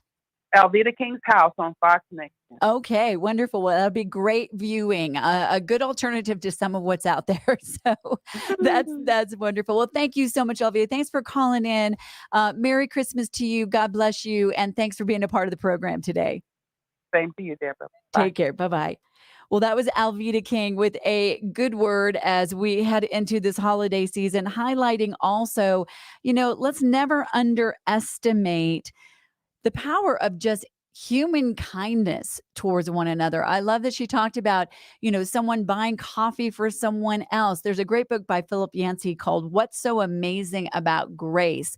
And it talks about how lives are transformed, not so much by hitting one another over the head with an argument, but by human kindness, that interaction that is truly transformational. So when we come back, I want to hear from you. Is there someone that has reached out to you and done something that just surprised you, that was heartwarming?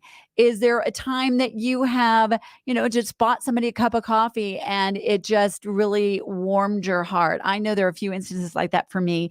When we come out, we're going to be talking about that. We're going to be talking about what Alveda was talking about. How can we go into this holiday season really with a lot of people in our family that maybe we do not agree with and have constructive conversations, move things forward, show that human side of who we are once again. And maybe then, as we talk about, they don't care what you know till they know that you care. Maybe then that will lead to conversations that can actually change hearts and minds. So don't go anywhere. I'm Deborah Flora, sitting in for George Brauchler on News Talk 710 KNUS.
Welcome back to the George Show. I'm Deborah Flora, sitting in for my colleague George Brauchler, who is away for the week. Hope he's having a wonderful time. Hope you're having a great day already. Goodness, the time flies, especially when we've been having some great guests already. In the first hour, we talked about headlines. We talked about reparations, heard some great comments from listeners. If you want to chime in on that little gem, we've gotten some great conversation coming in from that. My favorite line, by the way, on that one was someone texted in and said reparations have already been paid in blood, which is true. The Civil War, hundreds of thousands gave their lives to stop this horror of slavery, and the seeds were already planted in our Constitution.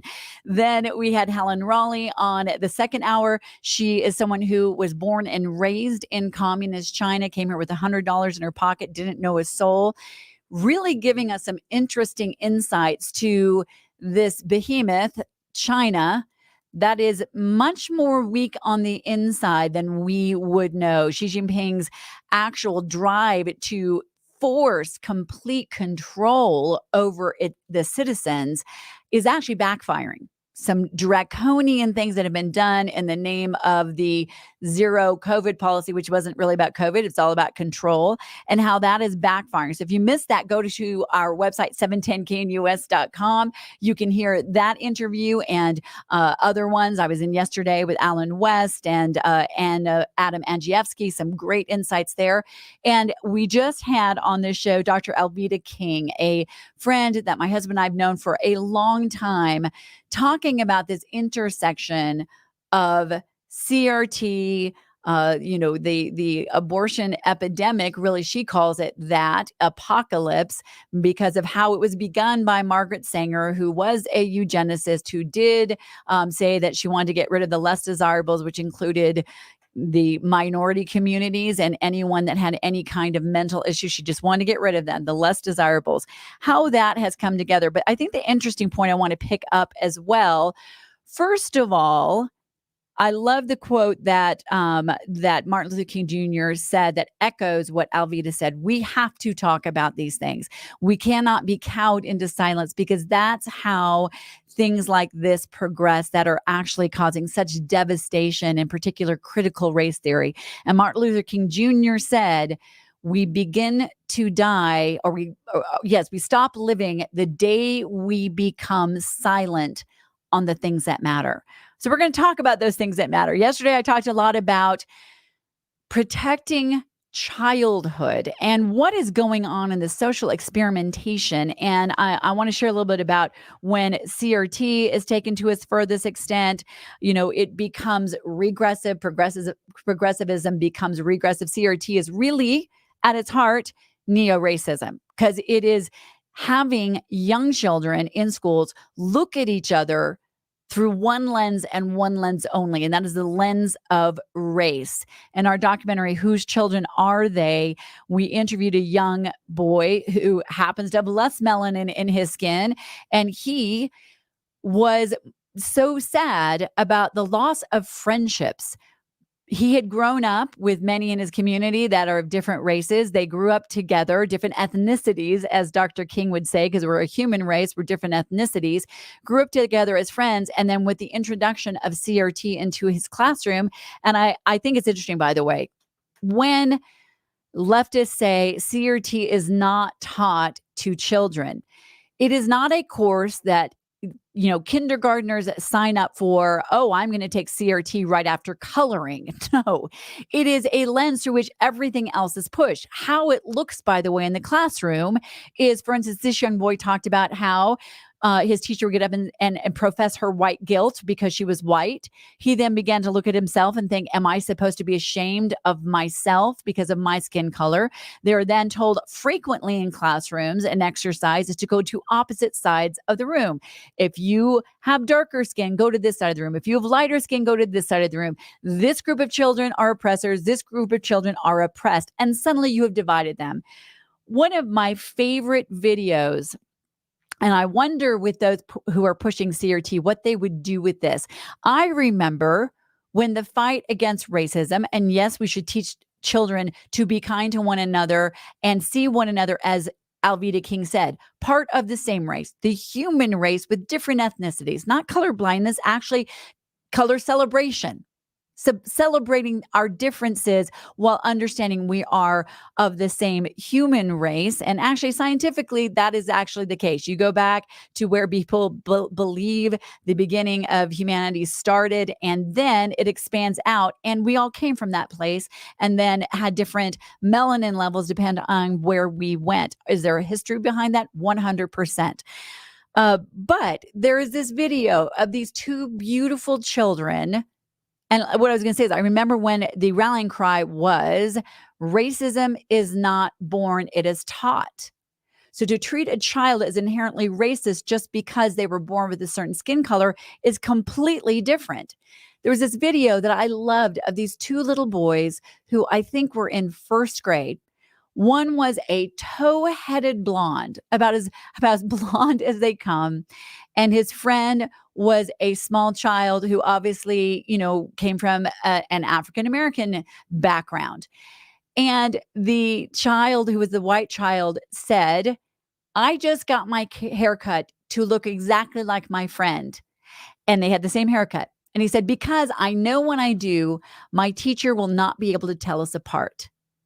That is the beauty of children when we don't get in there and try to warp their hearts and their minds and have them suddenly be looking at one another as the enemy. It gets worse, but here is the good news. I do believe this is where we are turning it around, because when it goes this far, people are realizing this is just plain wrong. In our documentary, when we talked about CRT, we did the vast majority of our interviews right outside of where the George Floyd incident occurred in Minneapolis. And we interviewed primarily Black parents who literally said, this is an outrage because CRT is telling my child they are oppressed and a victim and therefore cannot succeed. They were outraged from it from that perspective. But where does it go when you take it to its furthest extent? I had a lively interview with a couple of progressive listeners this week when I talked about progressivism. When you take it to its furthest extent, it is regressive. It is. I talked earlier about a situation that we cover in our film where you take this to the first extent. There is a school in Georgia where a Black principal told a Black mom that her daughter, who's African American, a kindergartner, could not be in a class with a specific teacher. The mom knows her daughter better than anyone. She said, this teacher would be a great fit for my daughter. And why was she told that her daughter could not be in that class? Because unbeknownst to her and probably the entire community, the kids have been separated into white classes and Black classes. This principal told this mom that is not a Black class, so your daughter cannot be in that class. Now, lest we think that is an isolated incident, I know you all know it's not, but it's gone so far now. There's a teacher in California who her video is going viral because she declines to teach proper grammar because she said it perpetuates white supremacism. This is Marta Schaefer. She teaches English of all things, and she won't teach proper grammar at Oroville High School. She said she uses linguistics to fight white supremacy in my classes. Okay, that is counterproductive because the best thing we can do for any child is to give them an excellent education. Another professor disparages white people in an interview, said, we've got to take these blankers out. This is a Rutgers professor saying that white people are committed to being villains. I don't know about you. I'm not met a lot of people who are committed to being villains. She said, whiteness is going to have an end date. And can you imagine what is happening to children that are sitting there, or young college students who are sitting there being told that they are inherently evil just by an immutable characteristic with which they are born? I don't know about you, but that makes me pretty angry. If that gets your dander up, I want to hear from you. 303-696-1971, 303-696-1971. I actually heard, because I started an organization called Parents United America, heard from a parent right here in Cherry Creek School District, happening right here. It was happening in Douglas County School District, where we helped flip the school board. Her two children began to feel so horrible about themselves because they have less melanin in their skin, that they are dealing with all kinds of depression, health issues, anxiety attacks.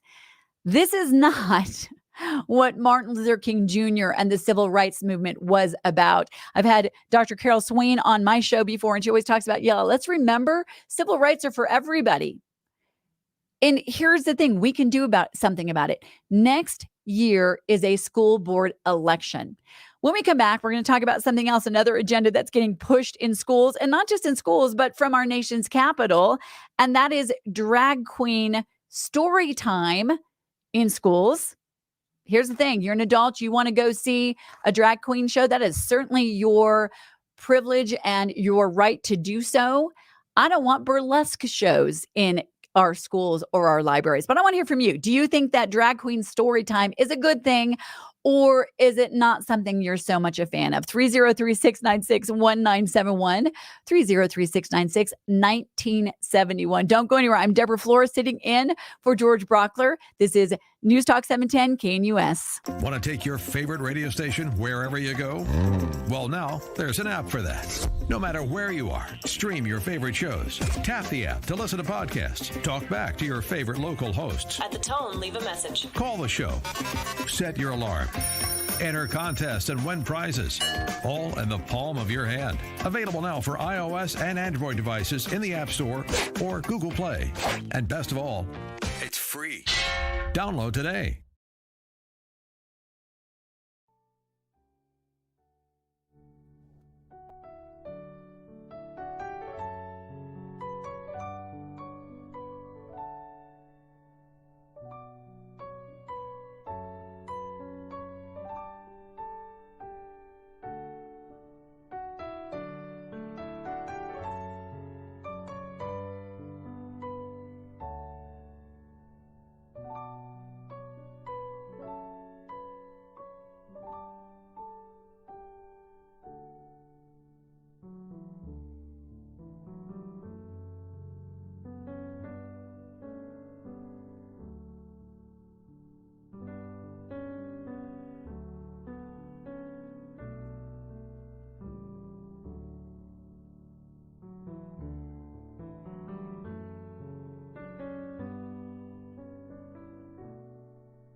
Welcome back to the George Show. I'm Deborah Flora, sitting in for my colleague, George Brauchler. Thanks so much for being a part of the conversation. It has already been a great show. It's amazing that it's almost 3 hours of the 4. And coming up in the next hour, definitely going to want to stay with me. I have a very inspiring interview coming up with Elaine Parker. She is the head of Job Creators Network, but here's why it's inspiring. I think so much about the power of one person. Lori Smith, who, took her fight to the Supreme Court for all of us, really, whether you agree with her positions or not. So everyone has the right to speak freely, to have the freedom of conscience and expression and not be compelled by the government. Well, Elaine Parker is someone who is, between her and her organization, has brought a lawsuit that literally stopped Joe Biden's school debt redistribution scheme. And she's going to be talking with us at the top of the next hour, both about that, about what's going on in the economy and the difference that each one of us can make. Talk a lot on my show, which is heard every day, Monday through Friday at 3 o'clock, about the power of one, what each one of us can do. Well, next year, there's something that each one of us can do because it's going to be a school board election year. And it's going to be an opportunity to make our voices heard by who we elect. And Dr. Alveda King, who I just had on the show, was talking about if you're a parent or a grandparent or a concerned citizen who does not like what is happening, maybe consider running. Maybe consider getting engaged. There's a great new organization that I last saw Alveda at here in Colorado called Colorado Parents Advocacy Network that is starting to connect people in different areas of the state so that we can all learn from one another. One of the things that happened in Douglas County when we flipped that school board was we learned to go together to our school board meetings. We coordinated, and then we were therefore able to flip them. We had candidates that ran as a ticket. That certainly helps because you know where they stand, and you also can support them as a whole together. That's a lot of times what, the left does. They go as a ticket, they maximize their promotion, etc. There's something every single one of us can do. There's also what's going on in the libraries, both in our schools and in our public library system. We are talking about another push that is happening, which is this drag queen story time. It's been going on for a while, but I see people of goodwill being able to finally stand up. Here's the thing, we were talking about this beforehand. Are you for that? Do you think that's appropriate? What would you do if you found out it was happening in your student's classroom? And the reality is, to me, it comes down to this. If you are an adult, you have a right to go see what entertainment you want to see. If you want to see a drag queen show, you want to see a burlesque show, you want to go to a comedy act that has very adult themes, that's fine. But I love what one listener, Alexa, texted into the show, and you can text in through our 710 KNUS app. She said, the question shouldn't be, why do children need to see drag queens? It should be, why do drag queens need children in the audience? It reminds me of a very interesting conversation I had. And thank you, Alexa, for that question, because I do think there is a question about that. Why this sudden rush? Why this sudden push to have drag queens in our kids' classrooms or in their libraries?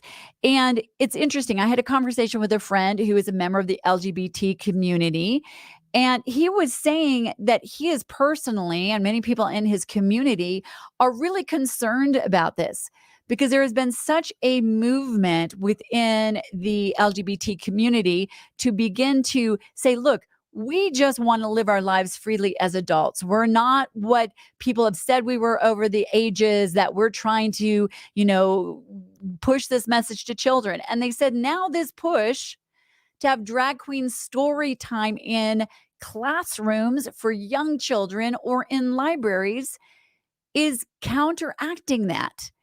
I think we can all come together as people of goodwill and say, let's leave the children out of this. Let them be kids. Just let them have a puppet show or something like that. It does not have to be sexualized. Well, when we come back, we're going to continue with a great interview. You're going to hear what the power of one really does. I'm Deborah Flora, sitting in for my colleague, George Brauchler.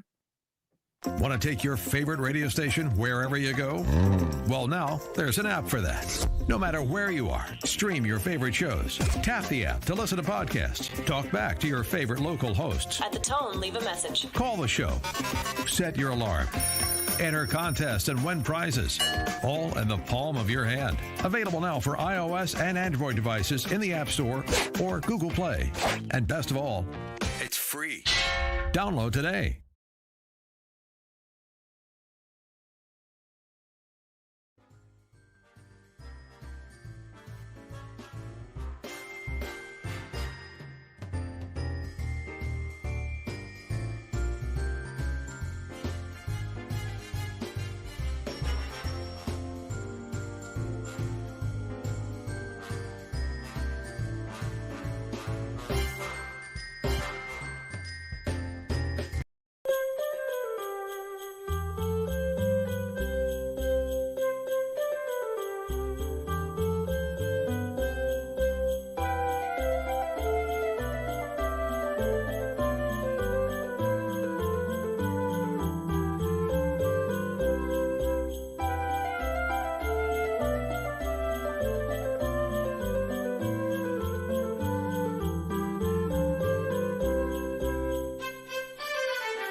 Welcome back to The George Show. I'm Deborah Flora, sitting in for my colleague, George Brauchler. My show heard every day, Monday through Friday at 3 p.m., but it has been great to be with you this morning. We have been having some awesome conversations ever since 6 a.m. this morning. If you missed any of the show, feel free to go to our website, 710knus.com. That is 710knus.com. You can hear the guests that we've been having, the conversations, and, just love this opportunity to talk to all of you this morning and wish you a Merry Christmas and a Happy Hanukkah. Hope you're getting ready to have a great weekend. We have a great guest coming up, and shortly she'll be joining us. That is Elaine Parker of Job Creators Network. We're going to talk to her about the lawsuit that they filed to stop, and it was the one that first initially stopped Biden's student loan debt redistribution scheme, and it is going to the Supreme Court. So we're going to talk a little bit about that. But it just reminds me also, a little over a week ago, I was leading a rally in front of the Supreme Court steps. It was a wonderful opportunity, and it was for the Lori Smith 303 creative case. I encourage you, if you've not heard Lori's story, seen her, heard her heart, I have a video interview that we did on my page on the 710 KNUS website that you can look at there, 710knus.com. And one of the things that I think about is the power of an individual.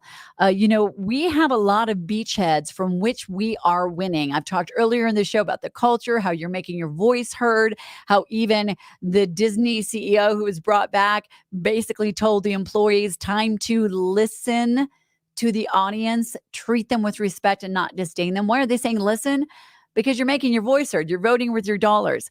Another area that we are making a difference, another beachhead to focus on, because there's a lot of good things happening. And I was sharing this the other day. I think the ship that we call America has been turning towards progressivism for a long time. It started after the Civil War. We are not going to turn it around right away in one election. But make no mistake, it is turning. We see it in school board elections. We see it in parents being awakened. As Alveda King shared last hour, we see it within the minority communities that realize that these woke policies like CRT are actually devastating them. The lax crime policies are harming who most of all? Those who are trying to live their lives and run their businesses in crime-ridden areas. This ship is turning. We have to use every tool at our disposal. I look at our rights as muscles. You got to use them or lose them. As Dr. King was talking about in the last segment, got to use our voices, speak up, freedom of speech.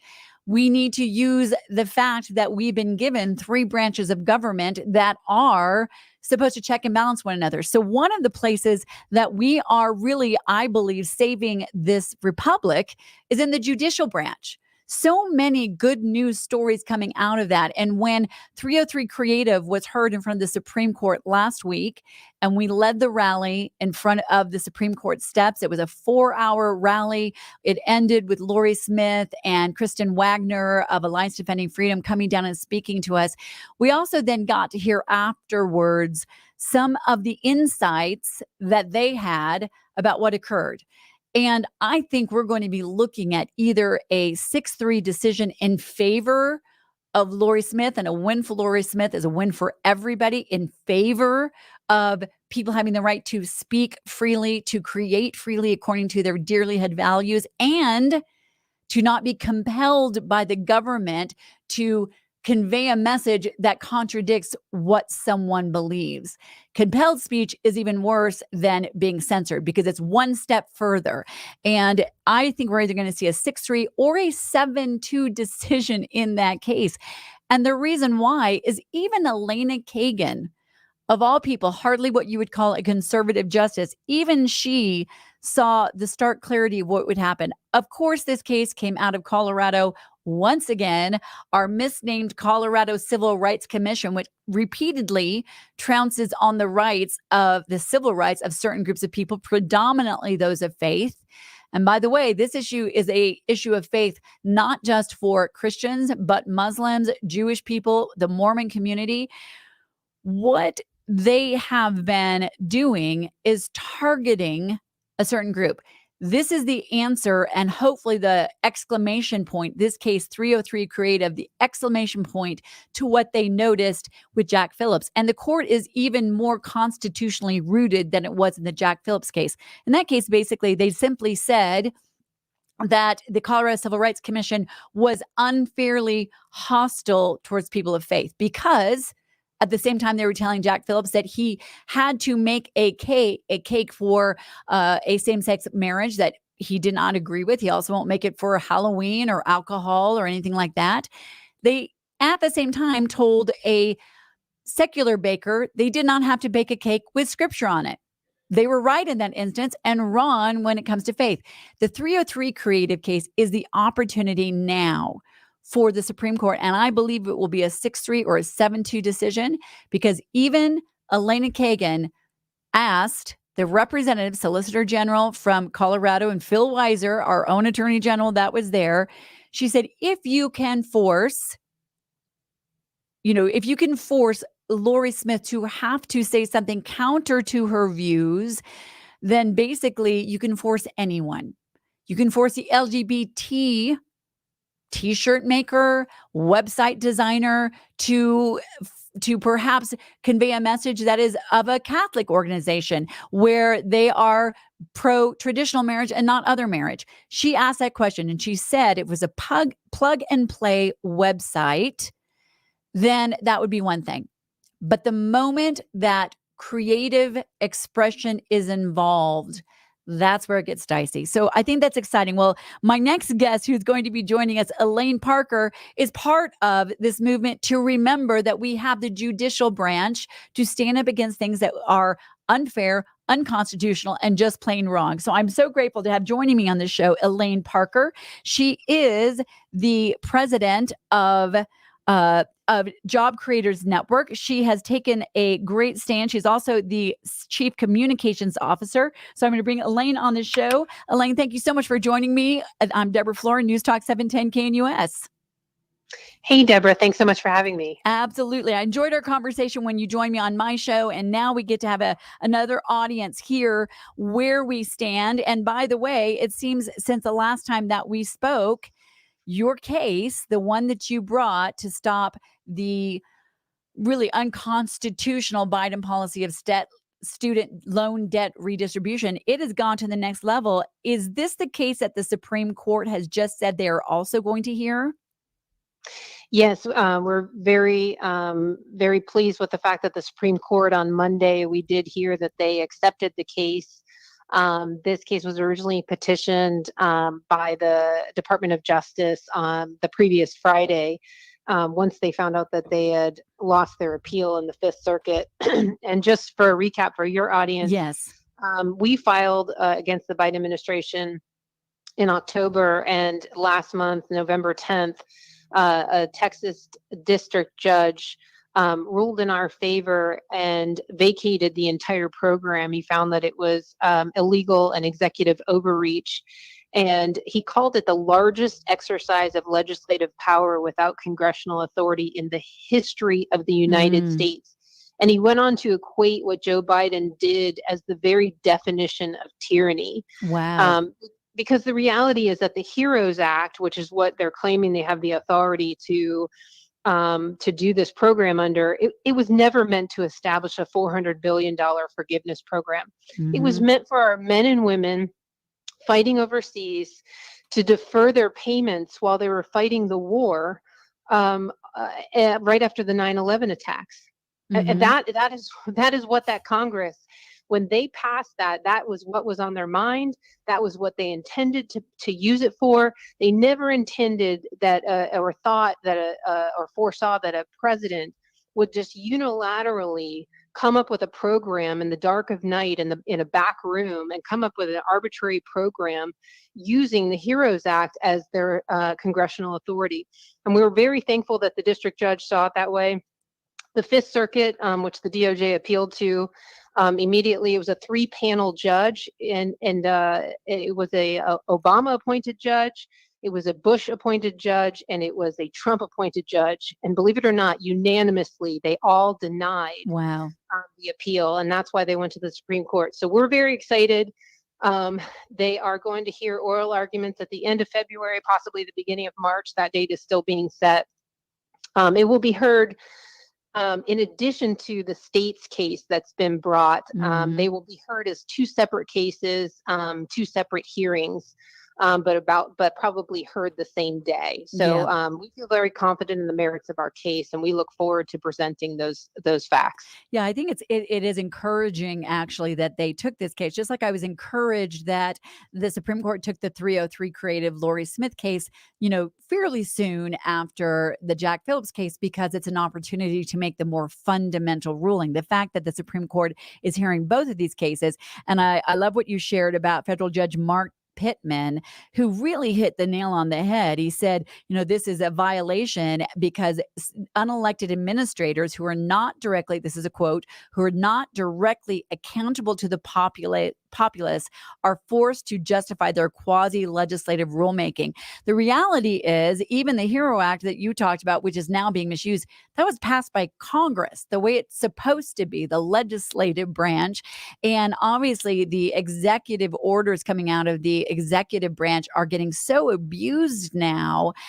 This was not gone through the proper process at all, because we've got to get rid of unelected bureaucrats that have no accountability, do not answer the people, passing things that are pretty much, the power of law. This time, obviously, it was the president, but it just creates this entire disconnect of our branches of government. So, are you encouraged that the Supreme Court has decided to hear this? And the fact that, 3 judges from very different backgrounds appointed by, presidents of different backgrounds ruled this was, unconstitutional, basically. Are you encouraged, and where do you see this going? Well, I'm certainly encouraged that the Supreme Court sees this as an important enough case to hear, and they understand the impact. I mean, this is going to impact every single American. It's a $400 billion program. It's a one-time injection of money that's going to help this group of people. And it was, like I said, a rule that was just arbitrarily came up with a rule. I mean, they basically put their finger up in the air and said, here's what we'll come up with. And that's not even how the regulatory process works. So not only did they violate the Constitution because Congress has the power of the purse, but the way our regulatory system works, and the only way that these unelected bureaucrats can be held accountable to the citizens of this country, is through our Administrative Procedure Act, and that requires notice and comment.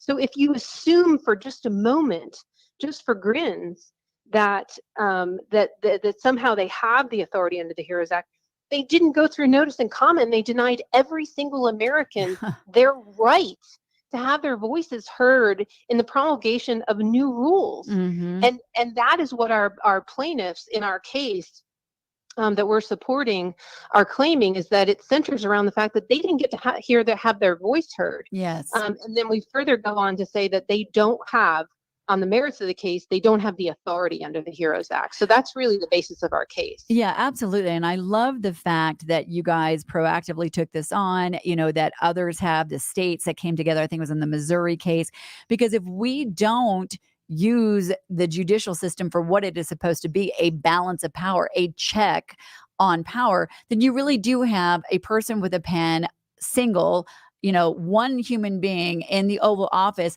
using a pen and paper to pass something that impacts everyone. And it's basically fiat. It's ruled by fiat, which is what you see in governments that have no accountability and checks and balances. So that is an excellent thing. What I also appreciate, though, that you talk about, Elaine, there is a real problem with school loan debt. There is. No one disagrees with that. And I'm a mom with, 2 kids who are going to start college next year. And we look at this, and we're probably going to make some different decisions than we would have previously. There's a problem, but this is not the right solution, nor does it get to the root of the problem. You talk about the root of the problem. Let's talk about that a little bit. What is the real root of the problem with this, mountainous, crippling school loan debt on the shoulders of young people? Yeah, thank you so much for bringing that up.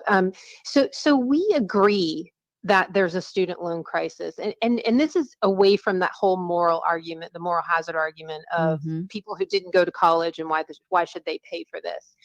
That's the right and wrong issue. Yes. But how do we solve this issue? Because we agree there's a student loan crisis.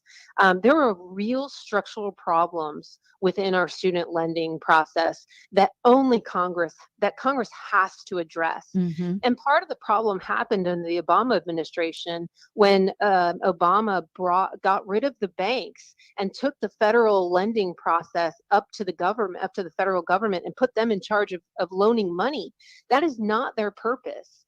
And once they took the banks out of the system, it was easy money, not only for the students, but it was also easy money for the colleges, these greedy colleges and universities, to create all of these degree programs that, frankly, banks would have never underwritten. They would have never been on board to fund college loan programs that were creating college degree programs that don't have jobs at the end of them. Right. And they would have kept measurements and performance standards on what kind of jobs were being received by students who got these programs. And it would have kept some checks and balances in place. But instead, the federal government just continues to hand out easy money to students, tens of thousands of dollars, sometimes hundreds of thousands of dollars. And all the while, they're sitting on $700 billion in tax-free college endowments. And we think if they're going to sell these college degree programs to these kids who are 18 years old and signing, up for $40,000, $50,000 a year in loans, that they should underwrite these loans. Yes. Frankly, these endowments could solve the entire problem if we cleaned them out. They could solve this whole problem, but they need to have some skin in the game, because all this is going to do is incentivize students to go and take out more loans, and it's going to incentivize universities to raise the tuition again and again and again, because since the year 2000, college tuition has gone up 140%. Oh my. 140%. That is insane. Well, and it makes sense that when you do that, when the government takes it over, and by the way, I think it's ironic that this started with the Obama administration, and now under Biden, who is a part of the Obama administration, it's like, well, the government gives out the loans, builds up all of this debt, giving loans to students who, are then encouraged to go get a degree in underwater basket weaving, or as I like to say, gender fluidity studies in the Renaissance period, or whatever it is, something that does not actually have a job at the end. There's no responsibility. The private sector always does it better. Elaine, we're heading to a break. When we come back, we're going to talk about the real solutions to this as well, because I think it's time to start rethinking college and what its purpose actually is. And believe me, we're going through this right now with our two teenagers. So when we come back, we're going to continue this conversation, as well as some of the other work that JCN is doing, Job Creators Network, and another lawsuit that you all had regarding the COVID policy that was also successful. So Elaine, thank you for staying on the show with me. I appreciate it. Sure. Well, as we come back, we're going to continue this conversation. And then I want you to be thinking about this, because I want to hear from you after our conversation with Elaine. Do you think it is time to rethink college? Is it time? Is college necessary? If it is, what is its purpose? Because it sure as heck is probably not having your children come out with hundreds of thousands of dollars of debt, a degree for which there is no job, and probably having been activated into a more left-leaning activist personality. Let's talk about that when we come back. I'm Deborah Flora, sitting in for my colleague George Brauchler on News Talk 710 KNUS.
Welcome back to the George Show. I am Deborah Flora, sitting in for my colleague George Brauchler. It is amazing how quickly the time goes. It's been a great morning, and I hope that you join me on my show starting on Monday. I'll be back in the chair at 3 o'clock every day, Monday through Friday. Look forward to talking to you there as well.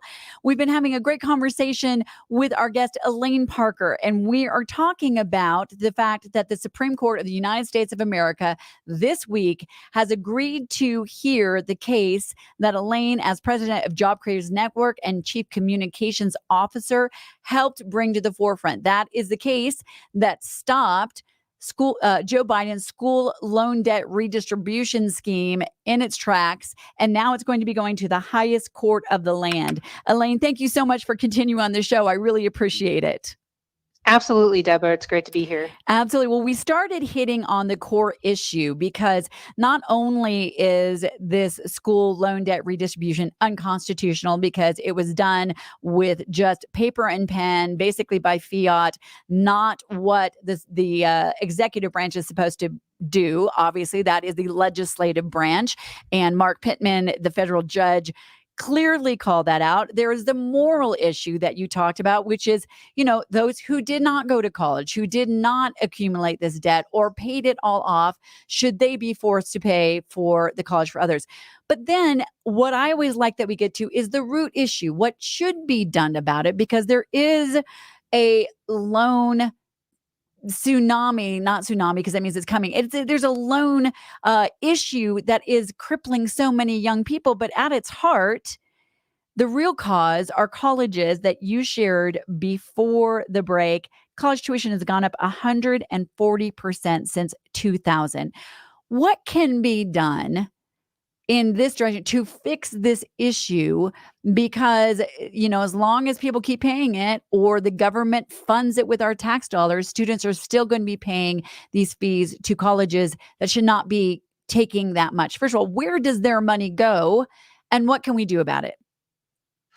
Well, look, I mentioned that these colleges and universities are sitting on $700 billion in endowments, and all the while they're paying their college presidents and their football coaches millions of dollars in salaries. They're building Taj Mahal gold-plated buildings with resort-style amenities across their campuses, and that's all student tuition. I don't know where the students think it's coming from, but that is their tuition. Right. But I mentioned colleges should have some skin in the game on these degree programs that they're selling. They should be responsible for directly lending a portion of those student loans and have a financial stake in the job market success of their alumni. That's point number one. But in parallel, and you hinted at this before we went on break, high schools need to do a better job of promoting alternative, more affordable education paths to students. Yes. I mean, when you look at what there are nursing 2-year nursing degrees, there are all kinds of trade schools to look at. There are multiple opportunities there that are much less expensive because not everybody needs to go to college, wants to go to college, or is meant to go to college. Mhm. And so there are much less expensive opportunities there for people. And of course, a less expensive opportunity is going to a community college with the option to follow up with an additional 2 years at an in-state university for your bachelor's degree. I have one daughter that's doing that right now, and I will Mhm. tell you, it is half the cost for the first 2 years for her to go to a community college that has what they call a direct connect into a 4-year in-state university. It is literally half the cost for those first 2 years. So that's substantial. Yes. But instead, when you look at this loan program, it kind of brings me to a quote that a colleague and I talked about, is that it's by Alex de Tocqueville, who was a French politician who actually studied America back in the 1800s. He said that the American Republic will endure until politicians realize they can bribe the people with their own money. Yeah. There's nothing truer than that when you think about this program. Well, especially the timing of it. I mean, even people that I've heard for, they're Democrat analysts from the Democrat Party have said, the timing of Joe Biden saying, I'm going to eradicate school debt. And there's some rumors that within the administration, they actually knew it was unconstitutional. They knew it would get overturned, but it sure was a nice carrot to throw at young people who did show up for the election in much greater numbers than was anticipated. That kind of shifted everything. And so it was a bribe of sorts, knowing that it would turn around right afterwards, and right after the election, we get challenged, and there you go. Now it is not going forward. So that is unfortunate. And I do hope that people wake up to that. But I love what you're saying, because, there are a lot of occupations that you should get a degree. I don't want a brain surgeon operating on me who has not been thoroughly trained through an academic program. But then again, there are others who are entrepreneurs or, welders or people, that have different skills. And not everybody has to go to college for what they're going to do. We have the same situation with our kids. Our daughter took advantage of a great program right here in Colorado, concurrent enrollment. She graduated high school with 2 years of college at the same time, taking a gap year, and we'll finish it up. So I think it's something that's very important to look at. And when it comes to these bloated universities with gold-plated, teachers' lounges or whatever it is they're using their money with, we can also do what parents have learned to do from the beginning of time, which is say, no, you can't go there because they've got a poor employment rate. Job Creators Network, I love what you all do. You stand up for those who are actually creating the jobs, by the way. The government does not create jobs unless it's a federal, position. It is really small business owners that create the greatest number of jobs. You also were involved, JCN, with another lawsuit during the COVID period and a policy that was unjust. Can you tell us about that? Sure. When the Biden administration, through the Department of Labor, issued an executive order to mandate the vaccine, the COVID vaccine, through what they called large companies, except they defined a large company as any company with 100 or more employees. Well, that's in direct contradiction to the Small Business Administration under the Biden administration, which defines a small business as any business with under 1,000 employees. Wow. So we, of course, had small business owners. We have small business owners that have, maybe 2 restaurant locations. It doesn't take long to hit that 100 level mark. And the disproportionate effect on our small businesses, on our true small businesses, was going to be substantial, from a point of having to actually fire employees who didn't want to take the mandate, to having to track employees who if they opted to not have the vaccine, could opt for a testing option. Then there was giving them time off to do so. Then there was just the mere fact of the privacy issue of mandating your employees to make a medical decision that should be made between you and your doctor. We weren't weighing in on whether or not you should or shouldn't get the vaccine. Right. That was your decision. That's every American's decision. What we were weighing on was the impact on our small business community. And of course, this was government overreach again by the Biden administration because they didn't have the right to mandate a vaccine. So this case went all the way to the Supreme Court. We were the first small business advocacy organization to file litigation. And then we were absolutely the first of anybody to file to the Supreme Court when the time came. We filed in about 43 minutes after we had the decision. So, but we were very happy about how that turned out. But that's not the first time that the Biden administration's been told that they don't have limitless authority. I mean, they were told that during COVID, during the eviction moratorium, when they tried to tell landlords that they couldn't evict people who didn't pay their rent, and they went to the Supreme Court on that. Then there was the vaccine mandate. Then there was the EPA versus West Virginia versus the EPA. And now we're looking at the student loan. So this will be the fourth time that the Supreme Court will have weighed in on the Biden administration on what we see as extreme government overreach and just completely ignoring our separation of powers, our checks and balances. And we have three co-equal branches of government for a reason. Yeah, we do indeed. I mean, I think that is the brilliance of our founding. They understood that power needed to be, cordoned off with a firewall in between, because whenever it tries to come into the hands of one entity or one person, that is when liberty dies. I find it interesting because the things that you're citing, a lot of them is the federal government trying to force its policy through corporations, or in this case, they, in the first one, they partnered with colleges in a way, taking away any of their culpability for, all the rising school debt and tuition prices, et cetera. I read an interesting article recently in the American Spectator that correctly defined fascism. That word brings a lot of response. But even Mussolini said it was not from the right wing or left wing. And socialism is when, and communism is when the government takes over corporations. Fascism is when it works in cohesiveness with corporations, either by threat or agreement. And when you're looking at what you guys stood up against, forcing small businesses to force a vaccine mandate, small businesses 100 or less, that was an overreach and that was a win. That's a very good thing.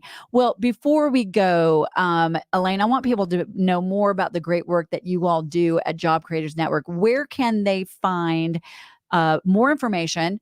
And what is your next target? Because you've stood up for liberty over unconstitutional policies twice already, and probably more than that. So first of all, where can they find out about you? They can go to jobcreatorsnetwork.com. And if they're interested in getting our newsletter and alerts, they can sign up for it. If they're interested in supporting our efforts, they can certainly do that as well. We won't turn that down. But our next, what we're looking at in this next year is regulatory overreach, regulatory reform, because these regulations that come out of our agencies are disproportionately affect our small businesses. It's generally a one size fits all. And so what we want to see is legislation brought forward that will actually flip that on its head.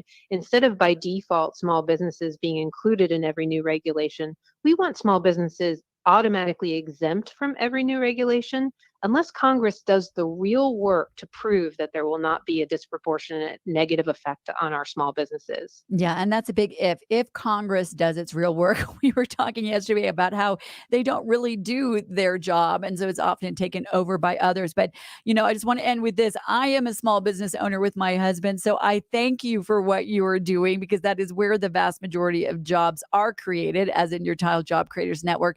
So thank you so much, Elaine. Thank you for being a part of the program, and Merry Christmas to you. Merry Christmas. Thank you so much. Thank you. Well, that was Elaine Parker, Job Creators Network.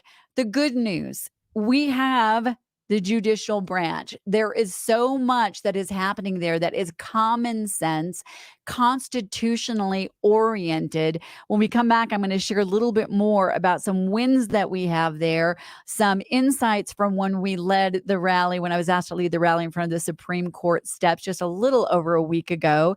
And I want to hear from you because this is the question. Is it time to rethink college? If you have students that are about to go into college, what are you thinking right now? Are you making different decisions?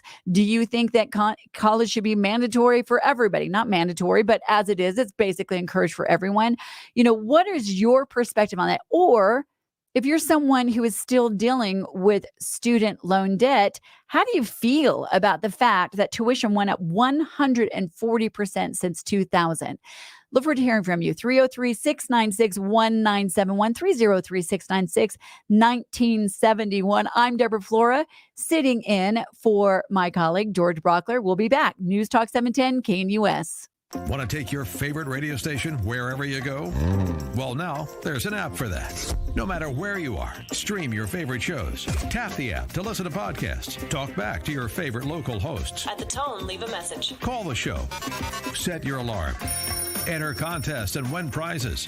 All in the palm of your hand. Available now for iOS and Android devices in the App Store or Google Play. And best of all, it's free. Download today.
Welcome back to The George Show. I'm Deborah Flora, sitting in for my colleague, George Brauchler. My show heard Monday through Friday at 3 o'clock.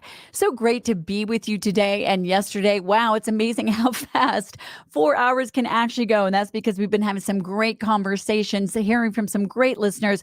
We were talking in the last segment with Elaine Parker of Job Creators Network, who has successfully taken a case that the Supreme Court just announced that they would hear this week. They announced it. They'll hear it sometime in February. That has actually challenged the constitutionality, really the ethical, nature of the constitutionality is what the Supreme Court's going to decide on of the Joe Biden school loan debt redistribution. And we're asking this question. When you look at colleges where tuition has gone up 140% since 2000, what happened? Well, that happened because under the Obama administration, they took those loans out of the hands of private banks, put it in the federal government, which just was then easy money. And it's easy money for colleges, which is why their tuition went up. And who is hurt the most? Honestly, it's the college students and the taxpayers. Well, we have Andrew calling in. And Andrew, thank you so much for calling into the George Show. I'm Deborah Flora, News Talk 710 KNUS. Hi. Well, about 20 years ago, I sat for a number of years on the board of trustees of a well-regarded private liberal arts college in Southern California. And I wasn't entirely happy with what I saw. Right. In particular, I witnessed what I would call a degradation of the work ethic of the faculty there. And that was expressed in terms of the course loads that were required of the faculty members. They did this because they were competing for an ever more prestigious faculty. Okay, that's their prerogative, that's their business model. But, from the inside, I think a big part of the root problem is that these people don't work very hard. The whole research thing is a crock of what. They need to do part of it. But if you want to really get to the root cause, it's because of the moral hazard of faculty members who aren't expected to work very much. Wow. That's really interesting, especially when, so much of what goes on now is so ideologically driven. I was stunned to realize that the number one economist, when I read this, taught in college campuses is Marx, who only knows how to destroy economies. But when people are hired for more of an ideological or publishing or whatever, you're correct. And I think that's a chronic problem, obviously, throughout our society, forgetting the dignity of hard work. How did you survive teaching at a liberal art, or you were on the board, I guess, of the liberal arts college? How did you survive that? And then, were you able to make any changes, or what do you see as the solution to this? I viewed it as kind of a generational change. There were some board of trustee members who were from generations actually older than mine, who had similar conservative viewpoints. And just over time, we kind of lost out to a new generation of people who thought differently and were more concerned about their reputations and the reputation of the college, the bragging rights of moving up in the U.S. News and World Report's rankings than they were student outcomes. And it's just a tragedy that college today is less about teaching and more about other things. Yeah, I think this is an issue, obviously, not just in colleges, but also in our public schools. Really, it's time to get back to kind of a merit-based pay situation. If you're not actually achieving the outcome that is supposed to be achieved, which is the betterment of students who achieve when they learn and they gain the skills they need, then honestly, that's the situation that should really be looked at. And I appreciate your perspective. I do think it's a generational thing, but I think things are starting to turn back when we don't just bail out these loans, but the lesson that's learned is do not get a degree that does not prepare you for anything. And we look at that, then maybe we can turn this around. Well, Andrew, I so appreciate your calling into the show. Merry Christmas to you. Thank you. Merry Christmas to you all and your listeners. Thank you so much. Well, that was Andrew calling in, been on a board for a liberal arts college. I think, what we're looking at here is when we look at, I just think it's time to go back to some basic questions. What is the goal of education? Because I shared this on my show and I was outraged when I realized that the National Education Association, granted, I'm looking now at public K through 12 education, The National Education Association, after all of the markers showing plummeting academics, students struggling, not being equipped to move forward to the point where, states like Oregon are actually looking at removing any standards for graduating. So what are they doing? They're just getting kids through a system, sending them out without the skills that they need. So you would think the National Education Association, the largest teachers union, when they had their 85, 84 new business items, would have had at the top of the list training teachers so that there are higher academic outcomes.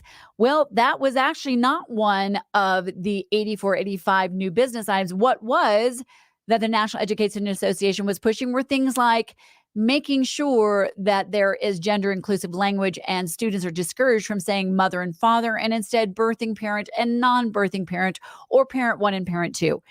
When this is happening, we have a right as members of our society to ask the question, is the educational institution, whether it is K through 12 public school, whether it is, the upper level academic institutions, are they doing the very job they're supposed to be doing? And if not, we have a choice. I love a friend of mine put it really simply. She said, you know what? You're not a tree. You can move.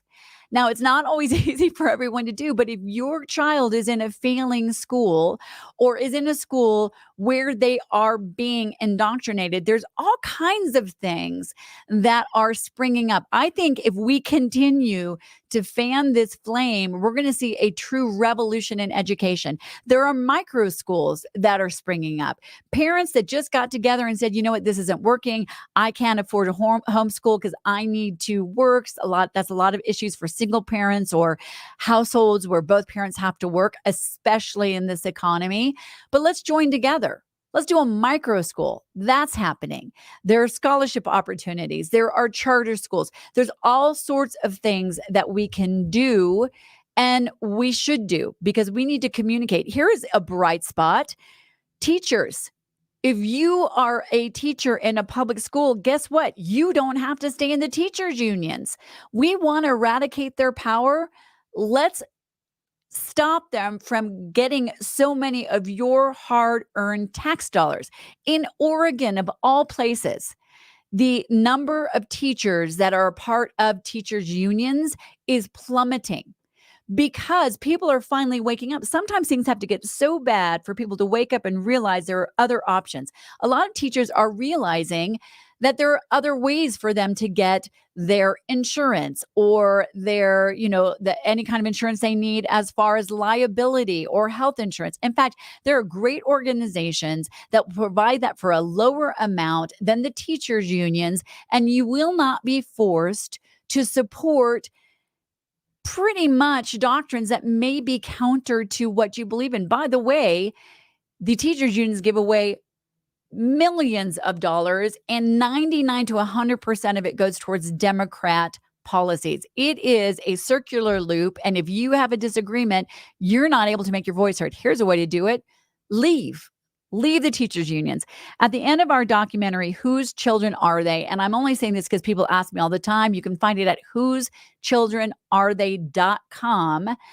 At the end, we don't have credits. We don't have a list of who directed it, which my husband did a great job, or who produced it. I was one of the producers along with Rebecca Friedrichs, a teacher who sued, and her case went all the way to Supreme Court to stop forced unionization. We don't have a list of credits. At the end, all we have is join the movement. Go to whosechildrenarethay.com. And when you go there, if you're a teacher, you'll click on that link. You'll find how you can get out of the teachers union.